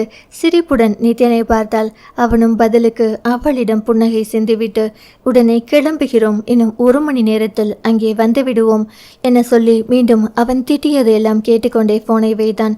கொஞ்ச நேரத்திற்கு முன்னால் இருந்ததற்கு மாறாக இருவரது மனநிலையும் இப்போது நன்றாகவே இருந்தது. அதனால் ஆனந்தன் திட்டியதையெல்லாம் பெரிதாக எடுத்துக்கொள்ளவில்லை. காரில் ஏறி காரை கிளப்பியதுமே நித்யன் அவளிடம் சாரி என்றான். ஒற்றை சொல்லாக. அவள் அவனை திரும்பி பார்க்க ஏதோ கோபத்தில் என்றான். மனம் அந்த வார்த்தையில் அடிபட்டு போனாலும் புரிந்து கொண்டதை போல தலையசைத்த ஆராத்யாவும் நானும் உங்களை அப்படி பேசியிருக்க கூடாது சாரி என்றாள். ஜன்னல் புறமாக வெளியே வேடிக்கை பார்ப்பதை போல திரும்பிக் கொண்டவள் அவன் அதற்காக மட்டும்தான் சாரி சொன்னானா, இல்லை இப்போது நடந்ததற்காகவுமா? முதலில் அவன் கோபமாக தானே தன்னை நெருங்கினான். அதனால் தான் சாரி சொல்கிறானோ? அப்படியானால் இப்போது நடந்ததில் அவனுக்கு விருப்பம் என்று ஒன்றுமே இல்லையா? அப்படி இருந்தால் இந்நேரம் சொல்லியிருப்பானே. யோசித்து யோசித்து ஆராத்யாவுக்கு முகம் கசங்கி போனது. இருவருமே அதன் பிறகு அறைக்கு வந்து சேரும் வரை வேறு எதுவும் பேசவில்லை. வேறு வேறு மனநிலையுடன் எதையோ யோசித்த வண்ணம் இருந்தார்கள். அத்தியாயம் 29. இங்கே ஆனந்தனின் நிலைதான் படு மோசமாக இருந்தது. கீழே இருந்து அவளை தூக்கி வந்துதான் அறையில் படுக்க வைக்க வேண்டியதாய் இருந்தது. அவளை தூக்கி கொண்டு லிப்டுக்குள் செல்லும் போதே எல்லோரும் அவனை ஒரு மாதிரியாக பார்த்தனர். அவர்கள் பார்வையில் நெளிந்தவன், டேய் ஏண்டா அப்படி பார்க்குறீங்க? நான் அவளை தள்ளிட்டு வரலடா, அவ தான் என்னை தள்ளிட்டு வந்திருக்கா என கத்த வேண்டும் போல் இருந்தது. அவர்கள் இருவரையும் பார்த்தால் யாரும் வேண்டா வெறுப்பாக அவன் அவளை தூக்கி வருவதாக நம்பவே மாட்டார்கள். அவனுடைய கைகளுக்குள் வாகாக அடங்கி அவன் கழுத்தை கட்டி கொண்டிருக்கும் அவளை பார்த்தால் யாருக்கும் அப்படி ஒரு எண்ணம் தோன்றவே செய்யாது. அவளை கையில் வைத்துக்கொண்டு கதவை திறக்கவே படாத பாடுபட்டான். உள்ளே சென்று அவளை கட்டிலில் கிடத்தும் வரை அவன் ஒரு வழியாகி போனான். அப்போதும் கூட அவன் கழுத்தை விடாமல் இருக்கவும் கடினப்பட்டு அவள் கையை பிரித்தெடுக்க, எங்க போற நந்து, என் கூடவே இருடா என அவன் கைகளை பிடித்து கொண்டாள். நான் எங்கேயும் போகல, இங்க பக்கத்துல தான் உட்கார்ந்திருக்கேன், கையை விடு என்றபடி அவளிடம் கைகளை உருவிக்கொண்டு கட்டிலின் ஓரத்தில் அவள் அருகிலேயே அமர்ந்தான். சரி சரி என தலையை ஆட்டிவிட்டு தீபிகா கையை விட்டதும் அவனுக்கு அப்பாடி என்றிருந்தது. ஆனால் உடனே அவன் அருகில் வந்து அவன் இடியோடு சேர்த்து கட்டிக்கொண்டு மடியில் முகம் வைத்து படுத்து கொள்ளவும் நெஞ்சுக்குள் திக்கென்றிருந்தது. உண்மையில் இவள் போதையில் இருக்கிறாளா அல்லது இதை வைத்து காரியம் சாதிக்க முயல்கிறாளா என அவனுக்கு சந்தேகம் கூட வந்தது. கழுத்தில் கட்டியிருந்த கைகளை பிரித்துவிட முடிந்த அவனால் இடையில் கட்டியிருந்த கையை பிரிக்கவே முடியவில்லை. அவளை எழுப்பி பார்த்தவன் எழவில்லை எனவும் குழந்தை போல் தூங்கும் அவள் அழகை ரசித்தபடி இருந்து விட்டான். எவ்வளவு நேரம் இப்படியே இருப்பது? இன்னும் தியாவும் நித்யனும் வந்து சேரவில்லை. போன் செய்து அவர்களை அழைக்கலாம் என யோசித்து பிறகு வேண்டாம் என முடிவு செய்தான். நித்யன் கூட தானே தியா இருக்கிறாள், வரும்போது வரட்டும், இருவரும் கொஞ்ச நேரம் தனியாக நேரம் செலவிடட்டும் என விட்டுவிட்டான். தூங்கும் தீபிகாவை பார்த்தவன் புன்னகையுடன் அவள் தலையை கோதிவிட அவளும் புன்னகைத்தபடி அவன் வயிற்றோடு முகம் புதைத்து கொண்டாள். முகத்தில் குளிர்நீரை அடித்தது போல உடல் முழுவதும் சிலிர்த்து போனது. இதற்கு மேல் தாங்க முடியாது என நினைத்தவன் அவளை விலக்கி எழுந்து கொண்டான். இவ என்ன இப்படியே தூங்குறா? ட்ரெஸ் மாத்திட்டு தூங்கலாம், இந்த உடை அவளுக்கு உறுத்துமே, என்ன செய்வது என யோசனையில் இருந்தான். அவளை எழுப்பி அவளுக்கு புரியும்படி சொல்லி பார்க்கலாம் என அவளை எழுப்ப முதலில் அவள் கண்ணை திறக்கவே இல்லை. பிறகு மெல்ல மெல்ல அவளை உலுக்கி எழுப்ப பாதி கண்களை திறந்து அவனை பார்த்தாள். என்ன நந்து என கேட்க, ட்ரெஸ் மாத்திட்டு தூங்கலாம் தீபி, எழுந்திருடா என சொன்னான். தலை ரொம்ப வலிக்குது நந்து, என்னால் எந்திரிக்கவே முடியல, நான் இப்படியே படுத்துக்கிறேன், ப்ளீஸ் விட்டுடு என சொன்னாள். ஏன் தீபி, ரொம்பவும் குடிச்சிட்டியா என கேட்டான். இல்லை நந்து, ஒரு கிளாஸ் தான் குடித்தேன், அதுக்கே இப்படி வலிக்குது என உதடு பிதுக்கினாள். சரி, நான் ஏதாவது லெமன் ஜூஸ் மாதிரி போட்டு எடுத்துகிட்டு வரேன், குடிச்சிட்டு பாத்ரூம் போய் ஃப்ரெஷ் ஆக்கிட்டு ட்ரெஸ்ஸை மட்டும் மாற்றிட்டு வந்துடு, வேறு எதுவும் செய்ய வேண்டாம் என சொல்ல அவள் சரி என தலையாட்டினாள். அவளுக்கு ஜூஸ் போட்டு எடுத்து வருவதற்குள் வாமிட் வருவது போல இருக்க உடனே சென்று குளியல் அறையில் வாமிட் செய்தாள். என்னவோ ஏதோ என உள்ளே சென்று பார்த்தவன் மேலேயும் அபிஷேகம் செய்துவிட அவனுக்கு ஐயோ என்று இருந்தது. அவளை தண்ணீருக்கு அடியில் நிற்க வைத்து அவள் பாதி தெளியவும் அவளது உடையை எடுத்து வந்து கொடுத்தான். அவள் உடை மாற்றி வந்ததும் கட்டிலில் அமர வைத்துவிட்டு தானும் சென்று குளித்துவிட்டு வேறு உடையை மாற்றி கொண்டு வந்தான். அதற்குள் அவள் சோஃபாவில் உட்கார்ந்தபடியே தூங்கி போயிருந்தாள். அவளை எழுப்பி தான் கொண்டு வந்திருந்த ஜூஸை கொடுக்க இன்னும் கொஞ்சம் தெளிந்தது போல இருந்தது. Thanks Nandu, I love you என்றபடி அவன் தோளிலேயே சாய்ந்து உறங்க தொடங்கினாள். புன்னகையுடன் அவள் பக்கவாட்டில் திரும்பி தலையில் முத்தம் ஒன்று வைத்தவன், உண்மையிலேயே என்னை பிடிக்குமா தீபி என கேட்டான். ரொம்ப ரொம்ப பிடிக்கும் நந்து என்றாள். எவ்வளவு பிடிக்கும் என புன்னகையுடன் மீண்டும் கேட்டான். அது ரொம்ப அவ்வளோ அவ்வளோ பிடிக்கும் நந்து என கைகளை விரித்து காட்டினாள். ஏன் என்ன அவ்வளோ பிடிக்கும்? தாடையில் கை வைத்து யோசிப்பதைப் போல பாவனை செய்தவள். தெரியலையே என்றாள். சரி, நான் உன்னை லவ் பண்ணலைனா என்ன பண்ணுவ என ஆனந்தன் புன்னகையுடன் கேட்டான். அதுவா அதுவா என மீண்டும் தாடையில் கை வைத்து யோசித்தவள் பிறகு உன்னை லவ் பண்ண வைக்க ட்ரை பண்ணுவேன் நந்து என்றாள். கடைசி வரையிலும் நான் ஒத்துக்கவே இல்லைனா என்ன பண்ணுவ? கடைசி வரையிலும் நானும் ட்ரை பண்ணுவேன் நந்து. எவ்வளவு கடைசி வரைக்கும்? நான் சாகிற வரைக்கும் நந்து. அவள் சொன்ன பதிலில் அவன் மலைத்து போனான். அவள் போதையின் பிடியிலிருந்து பேசிக்கொண்டிருக்கிறாள் என நினைத்துதான் விளையாட்டாக இவ்வளவு கேள்வி கேட்டது. ஆனால் அவள் உள்ளுக்குள் இருப்பதை தான் மனதார பேசுகிறாள். இந்த நிலையில் கூட என் மீதுள்ள காதலை தெளிவாக பேசுகிறாள் என்றால் அந்தளவு அவள் மனதுக்குள் நான் மட்டுமே நிறைந்திருக்கிறேன். அதனால்தான் அவளால் திடமாக பேச முடிகிறது. அவளை பற்றி இன்னும் தெரிந்து கொள்ள நினைத்தவன் இப்படியே கேள்வி கேட்காமல் வேறு விதமாக கேட்போம் என யோசித்தான். சரி, நான் உன்னை விட்டுட்டு வேற யாரையாவது கல்யாணம் பண்ணிக்கிட்டா என்ன பண்ணுவ என கேட்டான். விளையாட்டாக அவள் எண்ணத்தை தெரிந்து கொள்ள கேட்டதுதான். வேறு ஒன்றும் மனதில் நினைத்து அவன் கேட்கவில்லை. தலையை உயர்த்தி அவனை பார்த்தவள் மீண்டும் அவன் தோள்களிலேயே சாய்ந்து கொண்டு அவன் இடையை கட்டி கொண்டாள். பிறகு என்ன பண்ணுவேன்? உன்னை கொன்னுடுவேன் ஆனா என அவள் நிறுத்த, அடிப்பாவி, இவ செஞ்சாலும் செய்வா, நீ என்ன பண்ணுவன்னு கேட்டா என்னை கொன்னுடுவேன்னு சொல்றா, சரிதான் என உள்ளுக்குள் சிரித்து கொண்டான். அவள் ஆனால் என நிறுத்த அடுத்து என்ன சொல்ல போகிறாள் என தெரிந்து கொள்ளும் ஆர்வம் அவனுக்கு. ஆனா என ஆர்வமாக அவளை பார்த்தான். ஆனா அதுக்கப்புறம் நானும் உயிரோடு இருக்க மாட்டேன் நந்து என சொன்னாள். அவள் பதிலில் ஒரு நிமிடம் அதிர்ச்சியானான். பிறகு அவன் தோளில் படுத்திருந்த அவளை உலுக்கி, என்ன பேசுற தீபி நீ என கோபமாக கேட்டான். உண்மைதான் சொல்றேன் நந்து, உன்னை விட்டுட்டு நான் மட்டும் இருப்பேனா? உண்மையில் ஆனந்தன் உள்ளுக்குள் என்ன உணர்கிறான் என அவனுக்கே தெரியவில்லை. தன்னை கொன்று விடுவேன் என்று சொன்னபோது கூட விளையாட்டாக எடுத்துக்கொண்டவன் தானும் இறந்து விடுவேன் என அவள் சொன்னதை ஏற்றுக்கொள்ள முடியவில்லை. நிச்சயம் இந்த முறை அவள் பேச்சில் அவன் எரிச்சல் அடையவில்லை. மாறாக உள்ளுக்குள் ஒரு புதுவித அனுபவத்தை உணர்ந்தான். இவ்வளவு நாட்கள் அவள் மேலிருந்த கோபம் காணாமல் போய் அவளை பற்றி மேலும் தெரிந்து கொள்ள வேண்டும் என்ற ஆர்வம் வந்தது. அவள் தூக்கம் வருவதாக சொல்லவும் அவளை அழைத்து வந்து கட்டிலில் படுக்க வைத்தவன் அவள் அருகிலேயே உட்கார்ந்து அவள் தலையை தடவி கொடுக்க ஆரம்பித்தான். தலையை தூக்கி அவனை குறும்புடன் பார்த்த தீபிகா அவன் மேலேயே மறுபடியும் வாமிட் செய்வதைப் போல விளையாட்டாய் செய்ய அவன் பதறி எழுந்தான். அவள் வாய்விட்டு நன்றாக நகைக்கவும் அவள் குறும்பு புரிந்து மறுபடி அவனுக்கு கோபம் வந்துவிட்டது. ராட்சசி, பேசாம படுத்து தூங்குடி என்னை கடுக்கடுக்க ஆரம்பிக்க அவள் நல்ல பிள்ளையாக கண்களை மூடிக்கொண்டாள். அவள் ஆழ்ந்து தூங்கியதும் இன்னும் இருவரையும் காணவில்லையே என நித்யனுக்கு போன் செய்தான். இருவரும் அறைக்குள் வந்ததும் அவர்கள் முகத்தை பார்த்த ஆனந்தனுக்கு ஏன் இப்படி இருக்கிறார்கள் என குழப்பமாக இருந்தது. இருவரும் ஒன்றாக நேரம் செலவழித்தால் ஒருவரை ஒருவர் புரிந்து கொள்வார்கள் என நினைத்தால் இன்னும் தூர விலகிதான் செல்கிறார்கள். இனி இருவரையும் தனியே விடக்கூடாது என நினைத்து கொண்டான்.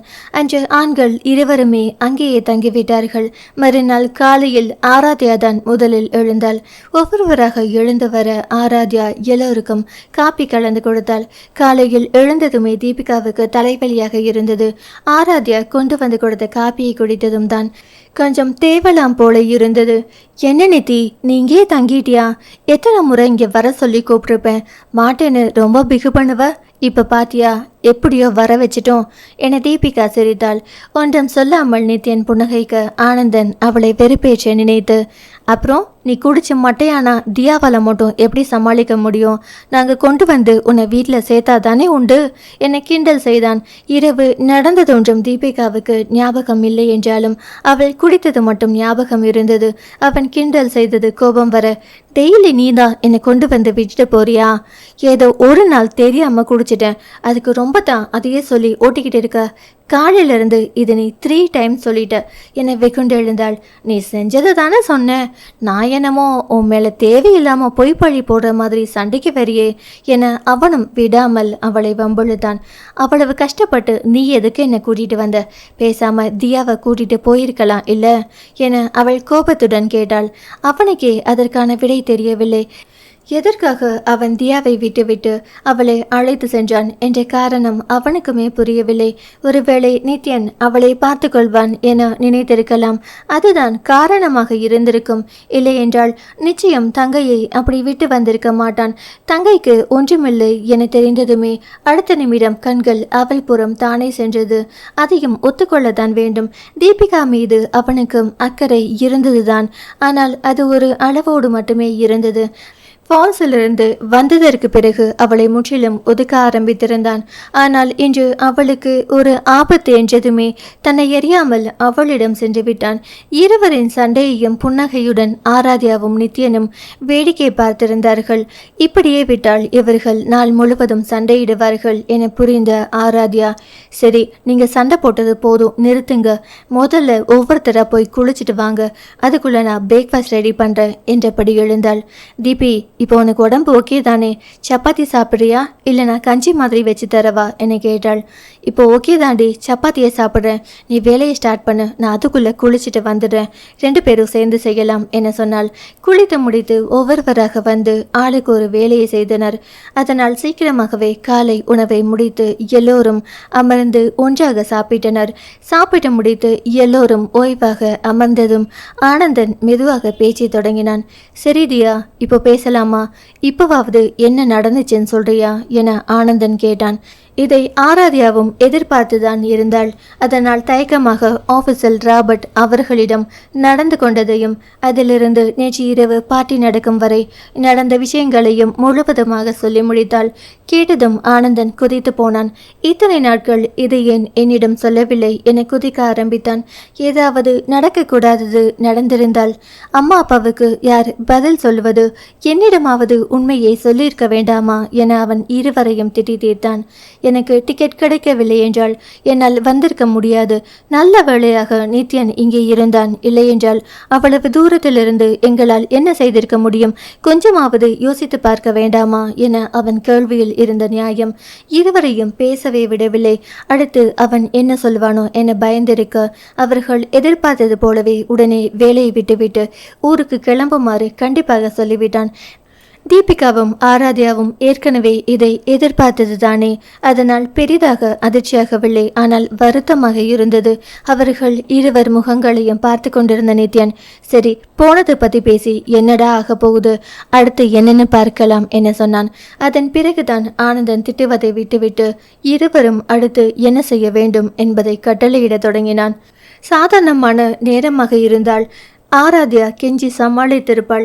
தீபிகா நீ என்ன சொல்வது என கேட்டிருப்பாள். ஆனால் நேற்று நடந்தது இருவருமே எதிர்பார்க்காதது. ராபர்ட் இந்த அளவுக்கு பேசுவான் என அவர்கள் நினைத்து பார்க்கவே இல்லை. அதனால் ஆனந்தன் சொல்வதை கேட்பதை தவிர அவர்களுக்கு வேறு வழி இருக்கவில்லை. அம்மா அப்பா சொன்ன கெடுவான 6 மாத காலத்திற்கு இன்னும் கொஞ்ச நாட்கள் தான் இருந்தது. அதனால் எப்படியும் வேலையை விட்டு போய்தான் ஆக வேண்டும்.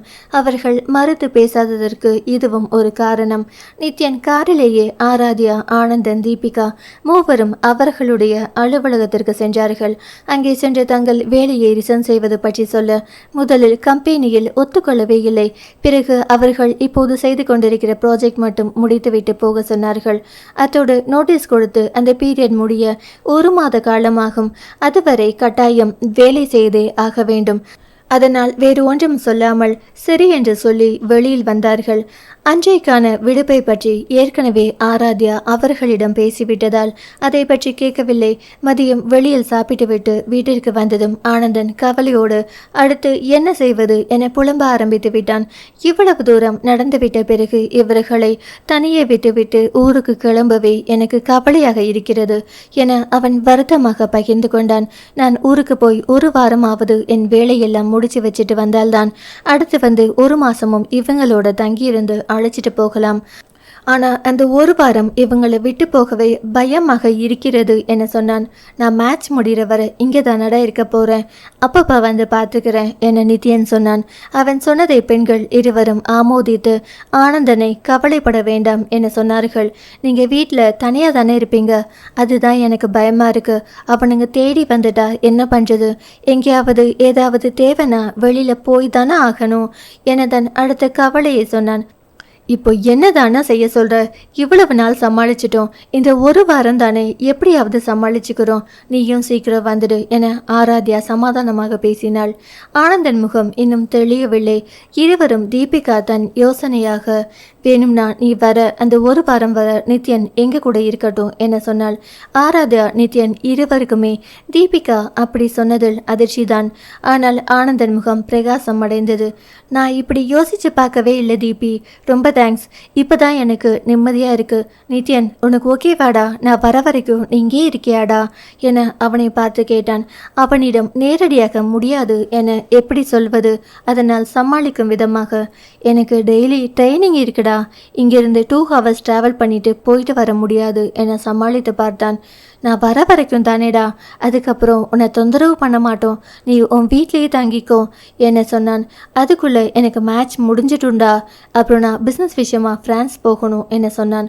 டேய், நீ பெரிய பிளேயர், நல்ல பிஸ்னஸ்மேன், எல்லாம் ஒத்துக்கிறேன். இப்போ நான் கேட்குறேன், இங்கே இருக்க முடியுமா முடியாதா சொல்லு என ஆனந்தன் கோபமாக கேட்டான். அவன் கேட்டு நித்யன் முடியாது என எதுவும் சொன்னதில்லை. அதனால் தயக்கத்துடன் என்றாலும் ஒரு வழியாக சம்மதம் சொன்னான். அத்தியாயம் 30. நித்யன் அங்கே தங்க போவது பற்றி ஒரு பக்கம் ஆராத்யாவுக்கு மகிழ்ச்சியாக இருந்தாலும் ஒரு பக்கம் அவனை ஏன் தேவையில்லாமல் அண்ணன் தொல்லைப்படுத்துகிறான் என்ற எண்ணமும் இருந்தது. தினமும் 2 மணி நேரம் போகவும் 2 மணி நேரம் வரவும் இருந்தால் அவன் எப்போது பயிற்சி செய்வான்? அவனுக்கு அதுவே சோர்வாகி விடாதா என நினைத்தாள். ஆராத்யா அவன் அங்கே தங்க போவது பற்றி எதுவும் சொல்லாமல் யோசனையாக இருக்கவும் நித்யன் முகம் இறுகி போனது. ஆனந்தனிடம் தனியாக சென்று, அவரை ஏன் தொல்லைப்படுத்துகிறாய்? அவருக்கு பயிற்சி இருப்பதாக சொல்லுகிறாரே என பேசி பார்த்தால், ஒரு வாரம் தானே, அப்படியே அதிகபட்சமாக போனால் இன்னும் 1 வாரமாகும், அதற்குள் நான் வந்து விடுவேன், அதுவரை அவன் பார்த்து கொண்டால் போதும் என ஆனந்தன் சொன்னான். அதெல்லாம் சரிதான், இருந்தாலும் அவருக்கு வீண் அலைச்சல் தானே என ஆராத்யா சொல்ல, எனக்காக அவன் செய்வான், நீ கவலைப்படாது என சொன்னான். சரி அண்ணா, ஆனாலும் அவருக்கு மேட்ச் இருப்பதாக சொல்கிறார், அவருக்கு தோதுபடுமா என இன்னொரு தடவை விசாரித்துக்கொள் என மறுபடியும் அவளால் முடிந்தவரை ஆனந்தனுக்கு புரிய வைக்க பார்த்தாள். சரி, நீ இவ்வளவு தூரம் சொல்வதால் அவனிடம் இன்னொரு முறை கேட்கிறேன் என அவனும் சொன்னான். அவனுக்கு புரிய வைக்கும் நோக்கில், நீதான் வற்புறுத்தி அவரை இருக்க வைத்தாய், ஒருவேளை அதற்காக கூட அவர் சம்மதித்திருக்கலாம். உனக்கும் வேறு வழி தெரியவில்லை. எங்களை இங்கே தனியே விட்டு போனால் உன்னால் அங்கே கண்டிப்பாக நிம்மதியாக இருக்க முடியாது. அதனால் சொல்லியிருப்பாய், நமக்காக அவரை வருத்துவதும் தவறு. எத்தனையோ முறை உனக்காக எத்தனையோ விட்டு கொடுத்திருக்கிறார், அதையே சாக்காக வைத்து அவரை உபயோகப்படுத்துவது போல இருக்கக்கூடாது என சொன்னாள். அவள் சொன்னது போல ஆனந்தன் யோசித்து பார்த்ததில்லை. இப்போது ஆராத்யா சொன்னது கூட ஒரு விதத்தில் சரி என்றுதான் தோன்றியது. அதனால் உடனே நித்யனிடம் பேசினான். நேற்று இங்கே இருக்க சொல்லி அவ்வளவு தூரம் வற்புறுத்தி விட்டு திடீரென ஆனந்தன் அப்படி பேசவும் நித்யன் ஆச்சரியமாக அவனை பார்த்தான். அதை அப்படியே அவனிடம் கேட்கவும் ஒரு தயக்கத்துடன் ஆனந்தன் ஆராத்யா தன்னிடம் பேசியதை பற்றி சொன்னான். கேட்டதும் நித்யனுக்கு கோபத்தில் முகம் இறுகி போனது. ஆனால் ஆனந்தனிடம் அதை காட்டிக்கொள்ளாமல் தனக்கு எதுவும் பிரச்சனை இல்லை என்று மட்டும் சொன்னான். ஆனந்தன் கிளம்பி போனதும் எப்போதும் போல காலை உணவை அங்கேயே செய்து சாப்பிட்டுவிட்டு மதியம் கேன்டீனில் பார்த்து கொள்ளலாம் என கிளம்பி விட்டார்கள். இப்போது நித்யன் அங்கேயே தங்கியிருப்பதால் அவனுக்கும் சேர்த்து சமையல் செய்தார்கள். எனவோ நித்யன் தன்னிடம் சரியாக பேசாதது போல ஆராத்யாவுக்கு தோன்றியது. கேட்டதுக்கு மட்டும் பதில் சொன்னான். அனாவசியமாக அவளிடம் பேசவே இல்லை. ஒரே வீட்டில் இருந்து கொண்டு அவன் ஒதுங்கி போவது அவளுக்கு சங்கடமாக இருந்தது. நித்யனும் அவர்களுடன் சேர்ந்துதான் கிளம்பினான். அவர்களை அலுவலகத்தில் விட்டுவிட்டு அப்படியே தன்னுடைய பயிற்சி கூடத்துக்கு செல்வதாக சொன்னான். அவர்கள் கதவை பூட்டிக்கொண்டு வெளியே வந்தபோது பக்கத்து பிளாட்டில் இருந்து 40 வயது மதிக்கத்தக்க ஒருவர் வந்து அவனிடம் பேசிக்கொண்டிருந்தார். அவரை ஆராத்யா எப்போதாவது பார்த்திருக்கிறாள். பக்கத்து பிளாட்டில் தான் குடியிருக்கிறார். அவளிடம் எதுவும் பேசியதில்லை. ஆனால் அவளை பார்த்தால் ஒரு தலையசைப்புடன் சென்று விடுவார். ஆராத்யா தீபிகா போலவே அங்கே ஒவ்வொரு பிளாட்டிலும் கல்லூரி போகிறவர்கள், வேலைக்கு போகிறவர்கள் என ஒன்றாக தங்கியிருந்தார்கள். பெண்கள் மட்டுமே தங்கியிருக்கும் பிளாட்டும் உண்டு, ஆண்கள் மட்டுமே தனியாக இருக்கும் பிளாட்டும் உண்டு. ஒரு சில பிளாட்டுகளில் இரு பாலரும் ஒன்றாகவும் தங்கியிருந்தார்கள். இங்கே வந்த புதிதில் பிளாட்டை விட்டு வெளியில் வரும்போது கேலி செய்யும் ஆண்களிடம் இருந்து எப்படி தப்பிப்பது என ஓரிரு முறை பயந்திருக்கிறாள். அப்போது பக்கத்து வீட்டில் இருக்கும் இவர்தான் திடீரென வந்து உதவுவார். பதிலாக ஒரு நஞ்சியை மட்டும் வாங்கி கொண்டு அவர் அங்கிருந்து கிளம்பி விடுவார். ஆராத்யா ஏதாவது பேச முயன்றாலும் கூட ஒரு புன்னகையுடன் கடந்துவிடும் அவரை இழுத்து பிடித்து பேச அவளுக்கும் தோன்றியதில்லை. ஆனால் அவரை எங்கேயோ பார்த்தது போல ஒரு எண்ணமும் அவளுக்கு இருந்ததுண்டு. அவரை பற்றி நினைத்து கொண்டிருந்த போதே அவரிடம் பேசி முடித்து விடை பெற்று அருகில் வந்த நித்யன் போகலாம் என சொல்ல இருவரும் அவனோடு சேர்ந்து நடந்தார்கள். லிப்டில் ஏறும்போது ஆராத்யா நித்யனிடம் அவரை உங்களுக்கு தெரியுமா என கேட்டாள். தெரியும் என்னும் விதமாக தலையசைத்தான். தெரியுமா எப்படி என கேட்டாள். சொல்லலாமா வேண்டாமா என யோசித்தவன் போல முதலில் தயங்கிவிட்டு பிறகு என்னோட காட்ஸில் ஒருத்தர் தான் இவர் என சொன்னான். ஆச்சரியமாக அவனை பார்த்தவள் அதுதான் அவரை எங்கேயோ பார்த்தது போல் இருந்ததா என நினைத்து கொண்டாள். ஆனால் உங்க காட் எப்படி இங்க வந்தார் என கேட்டாள் எரிச்சலுடன். ஏன் அவருக்கெல்லாம் வீடு இருக்காதா, அதுக்கு வரமாட்டாரா என கேட்டான். அவனது எரிச்சலான குரலில் முகம் சொன்னாங்க. ஆனா எங்க ஃப்ளாட்டுக்கு பக்கத்துல இருக்காரே, இவ்வளவு நாளும் நீங்க சொன்னதே இல்லையே, அதனால தான் கேட்டேன் என உள்ளே போய்விட்ட குரலில் சொன்னாள். அவளது குரல் மாறுபாடு புரிந்தாலும் எனக்கு சொல்லணும்னு தோணினதில்லை, அதனால தான் என வெடுக்கென்று சொல்லிவிட அதற்கு மேல் ஆராத்யா வேறு எதுவும் கேட்காமல் அமைதியாக இருந்து கொண்டாள். அவர்களை அலுவலகத்திற்கு அனுப்பிவிட்டு நித்யன் அங்கிருந்து கிளம்பிவிட்டான். ராபர்ட் ஆராத்யாவையும் தீபிகாவையும் முறைத்து பார்த்தவன் உங்களை அவ்வளவு சீக்கிரம் விடமாட்டேன் என கண்களால் எரித்து கொண்டே அங்கிருந்து நகர்ந்தான். இருவரும் ஒருவரை ஒருவர் பார்த்து கொண்டாலும் அடுத்த மாதம் வேலையை விட்டு கிளம்ப போகிறோம், அதுவரை துணைக்கு நித்யன் ஆனந்தன் இருக்கிறார்கள், இவனால் என்ன செய்துவிட முடியும் என அலட்சியமாக தோலை குலுக்கி விட்டு கொண்டார்கள். அவர்கள் மேலுள்ள கோபத்தில் ராபர்ட் அவர்களுக்கு அதிக வேலைகளை கொடுத்தான். ஏற்கனவே அவர்கள் இருவரும் வேலையை ரிசைன் செய்து விட்டதை தெரிந்து கொண்டிருந்தான். இங்கிருந்து போகும்போது நல்ல பேர் வாங்கத்தான் நினைப்பார்கள், அதனால் அதிக வேலைகளை கொடுத்தால் எதுவும் பேசாமல் செய்து முடிக்கத்தான் நினைப்பார்கள் என நினைத்தான். அவன் நினைத்தது போலவே அவர்கள் எதுவும் பதில் பேசாமல் அவன் சொன்ன வேலைகளை செய்து கொடுத்தார்கள். தாங்கள் வேலை செய்து கொண்டிருந்த ப்ராஜெக்ட் முடிய எப்படியும் 15 நாள் ஆகும். அதனால் எல்லோருமே அதில் தீவிரமாக வேலை செய்து கொண்டிருந்தார்கள். அலுவலகம் கொண்டு வந்து விட்டு செல்வதற்கு மட்டும்தான் நித்யன் வந்தான். சில வேளைகளில் நேரம் இருந்தால் அழைத்து செல்லவும் வருவான், அப்படி இல்லை என்றால் அவர்களை வந்து விடுவார்கள். அன்று நித்யன் வந்து அவர்களை அழைத்து சென்றான். வீட்டிற்கு வந்ததுமே தீபிகா தனக்கு சோர்வாக இருக்கிறது என படுத்து விட்டாள். ஆராத்யா அவளை எழுப்பி அவளுக்கு வாழைப்பழமும் பாலும் கொடுத்து உண்ண வைத்துவிட்டு பிறகே உறங்க சொன்னாள். அவள் படுத்து கொண்டதும் எழுந்து வந்த ஆராத்யா சமையல் அறையில் நின்று யோசனையில் இருந்தாள். இப்போது என்ன உணவு சமைப்பது என்று தெரியவில்லை. அவளுக்கும் சோர்வாகத்தான் இருந்தது. தானும் பாலும் பழமும் சாப்பிட்டு படுத்து கொள்ளலாம். ஆனால் நித்யன் என்ன சாப்பிடுவான், அதற்காக தான் என்ன சமைப்பது என சமையலறையில் வந்து யோசித்து கொண்டிருந்தாள். அவள் கிச்சனுக்கு சென்றதும் கொஞ்ச நேரத்தில் அங்கு வந்த நித்யன் அவள் யோசனையோடு நிற்பதை பார்த்ததும் என்னவென்று கேட்டான். அது உங்களுக்கு என்ன சாப்பாடு செய்கிறதுன்னு யோசிச்சுக்கிட்டே இருந்தேன், நீங்கள் என்ன சாப்பிட்றீங்க சொல்லுங்க, அதையே செஞ்சு தரேன் என கேட்டாள். உன்னை பார்த்தாலும் டயர்டாக இருக்கிற மாதிரி தான் தெரியுது, எனக்காக ஏன் வேஸ்ட்டாக சமைக்கிற, பரவாயில்ல நான் பால் மட்டும் குடிச்சிட்டு அட்ஜஸ்ட் பண்ணிக்கிறேன் என சொன்னான். காலையிலிருந்து பயிற்சிக்கு சென்று வந்திருப்பவன் அங்கே ஏதாவது சாப்பிட்டு இருப்பான் தான், இருந்தாலும் இப்போதும் பசிக்கும் தானே, எங்களுக்காக பாவம் அவனும் ஏன் கஷ்டப்பட வேண்டும் என நினைத்தவள்.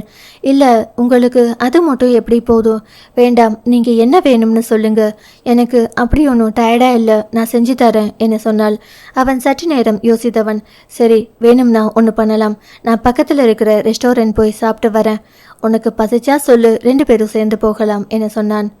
சரி என சொன்னவள் தீபிகாவை எழுப்பி தாங்கள் வெளியே போவதை சொல்லிவிட்டு வீட்டை பூட்டி கொண்டு போகிறோம், உனக்கு ஏதாவது தேவை என்றால் நீ ஸ்பேர் கீயை பயன்படுத்திக்கொள், இப்போது நீ பத்திரமாக படுத்து தூங்கு என்று சொல்லிவிட்டு இருவரும் வெளியே வந்தார்கள். காரை எடுக்க போனவனை கைப்பிடித்து நிறுத்தி கொஞ்ச தூரம் நடந்தே போகலாம், பக்கத்தில் நல்ல ரெஸ்டாரண்ட் இருக்கு என்ன சொல்ல காலையிலிருந்து இருந்த இறுக்கம் குறைய அவனும் அவளோடு சேர்ந்தே நடந்தான். அருகில் இருந்த ரெஸ்டாரண்ட் சென்று இருவருக்கும் 2 வெஜ் ரோலை வாங்கி சாப்பிட்டபடி பேசிக்கொண்டே நடந்து வந்தனர். இருவருக்கும் இடையில் இருந்த பிணக்கு அப்படியே இருந்தாலும் இப்போது இருவரும் தனியாக நேரம் செலவழித்தது அவர்களை மீட்டு தந்திருந்தது.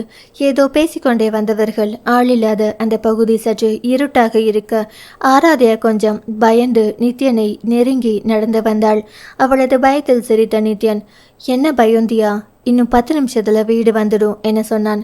நான் இந்த பக்கம் நைட்டு நேரத்தில் வரமாட்டேன் நித்தி, இங்கே கொஞ்சம் இருட்டா இருக்கும், அதனால தான் பயம் என சொன்னாள். இங்கே என்ன பயம் என கேட்டுக்கொண்டிருக்கும் போதே ஏதோ சத்தம் கேட்க இருவரும் திரும்பி பார்த்தார்கள். ராபர்ட் அன்று பார்த்த அவன் நண்பர்களுடன் நின்று கொண்டிருந்தான்.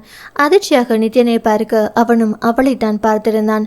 அருகில் வந்த ராபர்ட், அன்னைக்கு நீ தப்பிச்சிட்ட, இன்னைக்கு எப்படி தப்பிக்கிறேன்னு பார்க்குறேன். இப்படி ஒரு நேரம் வரும்னு தான் நாங்கள் வெயிட் பண்ணிக்கிட்டு இருந்தோம், நீயே இப்போ வசமாக வந்து மாட்டிக்கிட்ட என சிரித்தான். சரி, டைம் வேஸ்ட் பண்ணாமல் நீயே வந்தா உனக்கு அதிக சேதாரம் இருக்காது என சொல்லி அவள் கையை பிடிக்க போக சற்றென்ற பயத்தில் நித்யன் கையை அழுத்தி பற்றி கொண்டு அவன் பின்னால் மறைந்து கொண்டாள். அப்போதுதான் ராபர்ட் நித்யனை கவனித்தவன். முகத்தை சுற்றி மஃப்ளரால் மறைத்திருந்ததால் அடையாளம் தெரியவில்லை. இருந்தாலும் யாராக இருந்தால் என்ன என்று ஆராத்யாவை விடக்கூடாது என்ற முடிவில் இருந்தான். அலட்சியமாக அவனை ஒரு பார்வை பார்த்துவிட்டு அவன் பின்புறம் நின்றிருந்த தியா கையை பிடித்து இழுக்கப் போக சட்டென்று நித்யனின் ஒற்றை தாக்குதலில் சுருண்டு விழுந்தான். ஒரு அடிக்கு சுருண்டு விழுந்து அவனை இலக்காரமாக பார்த்த நித்யன் பயத்துடன் என்ன செய்வது என்று யோசித்த ராபர்ட் நண்பர்களையும் விட்டு வைக்கவில்லை. எல்லோரையும் புரட்டி எடுத்து விட்டான். அவனுக்கு இன்று முளைத்த கோபமில்லை, வெகு நாள் கோபம் என்பது அவர்களை போட்டு நொறுக்கி தள்ளியதிலிருந்தே தெரிந்தது. அவர்கள் அடிவாங்கியதை பார்த்த ஆராத்யாவுக்கு கொஞ்சம் பயமாகத்தான் இருந்தது. தடுக்கலாம் என்று கூட தோன்றியது. ஆனால் யோசித்து பார்த்தபோது அன்று தங்களுக்கு ஏதாவது ஆகியிருந்தால் அடுத்து தங்களது நிலை என்ன? இப்படிப்பட்டவர்களை விட்டு வைப்பதுதான் தவறு என தோன்றியதால் திரும்பி நின்று கொண்டாள். அவர்கள் அடிவாங்குவதை பார்த்தால்தானே பாவமாகவும் பயமாகவும் இருக்கிறது என கண்களை மூடியபடி திரும்பி நின்று கொண்டாள். ஆனால் அவர்களது அலறல் சத்தம் காதுகளில் கேட்டுக்கொண்டுதான் இருந்தது. அவர்களை குற்றியுயிரும் குலை உயிருமாக விட்டு வைத்தவன் இனி ஒரு முறை தியா பக்கமோ தீபிகா பக்கமோ உங்கள் பார்வை திரும்பினால் உங்களை உயிரோடு விட்டு வைக்க மாட்டேன் என உரிமை விட்டு தியாவிடம் வந்து அவளை கைப்பிடித்து அழைத்து கொண்டு அங்கிருந்து நகர்ந்தான். அவனை திரும்பி திரும்பி பார்த்து கொண்டே அவள் நடந்து வர அவன் கேள்வியாக புருவம் உயர்த்தினான். என்ன, என்னையே திரும்பி திரும்பி பார்க்குற என கேட்டான். இல்லை, அவங்க அங்கே நின்னது உங்களுக்கு ஏற்கனவே தெரியுமா? திடீர்னு அந்த பக்கம் போகலாம்னு சொன்னீங்களே என கேட்டாள். தெரியும், 2 நாள் முன்னாடி பார்த்தேன். அப்புறம் உன் ஃப்ளாட்டு பக்கத்தில் இருக்கானே எங்காடு, அவனும் சொன்னான். ஒரு நாள் தனியாக அவனுங்களை கவனிச்சுக்கலாம்னு தான் நினச்சேன். ஆனால் எதுக்காக அடி வாங்குறானுங்கன்னே தெரியாமல் போயிடுமே, அதுக்காக தான் இன்னைக்கு உன்னை அந்த பக்கம் அழைச்சிட்டு போனேன் என சொன்னான். இதை முன்னாடியே செஞ்சிருக்கலாமே, அப்போ ஏன் அவங்கள அப்படியே விட்டுட்டீங்க என தன் சந்தேகத்தை கேட்டாள். நீ என்னை திட்டினதுக்கு அப்புறம் ஒருவேளை நம்ம பாக்ஸர்ன்றதுனால தான் ஓவரா எல்லார்கிட்டையும் கோபப்படுறோமோன்னு தோணுச்சு. அந்த கோபந்தான் எல்லாரையும் இழக்க வைக்கிது. அதனால கொஞ்சம் பொறுமையாக இருக்கலாம்னு நினச்சேன். ஆனால் அன்னைக்கு நீ சொன்ன பாத்தியா, உங்களுக்கு சரின்னு படுறது யார் தப்புன்னு சொன்னாலும் கேட்கக்கூடாதுன்னு. அப்போ தான் முடிவு பண்ணேன் இனி எனக்கு சரின்னு பட்டதை செய்யணும்னு. அப்போவே இவனுங்களையும் ஒரு வழி பண்ணணும்னு முடிவு பண்ணிட்டேன் என சொன்னான். உங்களுக்கு எதுவும் அடிபட்டுடுச்சா என அவள் அக்கறையுடன் கேட்க, லைட்டாக தான், அதெல்லாம் எனக்கு சகஜம்தான், பெருசாக வலிக்காது என சொன்னான். இருந்தாலும் மருந்து போட்டுக்கோங்க என அவனிடம் அறிவுறுத்தி விட்டு ஆராத்யா தன் பேண்ட் பாக்கெட்டில் சாவியை தேட அதை காணவில்லை. எங்கே வைத்தோம் என யோசித்த போது கைகளில் வைத்திருந்ததும் பிறகு பேண்ட் பாக்கெட்டில் வைத்ததும் ஞாபகம் வந்தது. ஒருவேளை அங்கே ராபர்ட்டையும் நண்பர்களையும் பார்த்ததில் பதற்றத்தில் அங்கேயே தவற விட்டிருப்பேனோ, அப்படித்தான் இருக்கும் என நினைத்தாள். திரும்ப அங்கே சென்று தேடவும் பயமாக இருந்தது. ஒருவேளை அவர்கள் அங்கேயே இருந்தால் மெதுவாக நித்யனிடம் விஷயத்தை சொன்னாள். ஏற்கனவே அவள் தேடத் தொடங்கிய போது இப்படிதான் ஏதாவது இருக்கும் என அவன் யூகித்திருந்தான். சரி, நீ இரு, நான் போய் பார்த்து வருகிறேன் என சொன்ன அவனையும் அங்கே செல்ல ஆராத்யா அனுமதிக்கவில்லை. வேண்டாம், அங்கே நிலைமை என்னவென்று தெரியவில்லை. நீங்கள் போய் தேவையில்லாமல் மாட்டிக்கொள்ளாதீர்கள்.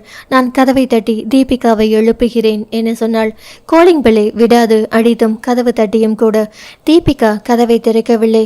ஒருவேளை தலைவலி மாத்திரை போட்டுக்கொண்டு படுத்திருப்பாள் போல. அதற்கு மேல் அவளை தொந்தரவு செய்ய முடியாது. என்ன செய்வது என தெரியாமல் ஆராத்யா கைகளை பிசைந்து கொண்டு நின்றிருந்தாள். அவள் நிலையை புரிந்து கொண்டு திரும்பவும் அங்கே சென்று பார்த்து வரவா என நித்யன் கேட்டபோது, விடிய விடிய இங்கேயே நின்றாலும் பரவாயில்லை, திரும்ப அங்கே போகவே கூடாது என்ற நிலையில் ஆராத்யா உறுதியாக இருந்தாள். சற்று நேரம் பொறுத்து பார்த்தவன் அவள் பிடியில் உறுதியாக நிற்கவும் ஒரு பெருமூச்சுடன் தன் பேண்ட் பாக்கெட்டில் இருந்து இன்னொரு ஸ்பார்க்கியை எடுத்து அந்த வீட்டின் கதவை திறந்தான். அதுவரை பதற்றத்துடன் நின்றவள் நித்யன் கதவை திறந்து கொண்டு வீட்டின் உள்ளே செல்லவும் அவனை விழி விரிய பார்த்தாள். இவனிடம் இன்னொரு சாவி எப்படி வந்தது? நிச்சயம் அது தன்னுடையது அல்ல. அப்படியென்றால் இவனிடம் எப்படி இருக்க முடியும்? அண்ணனிடம் கூட இன்னொரு சாவி கிடையாதே. யோசனையுடன் வீட்டின் உள்ளே நுழைந்தாள்.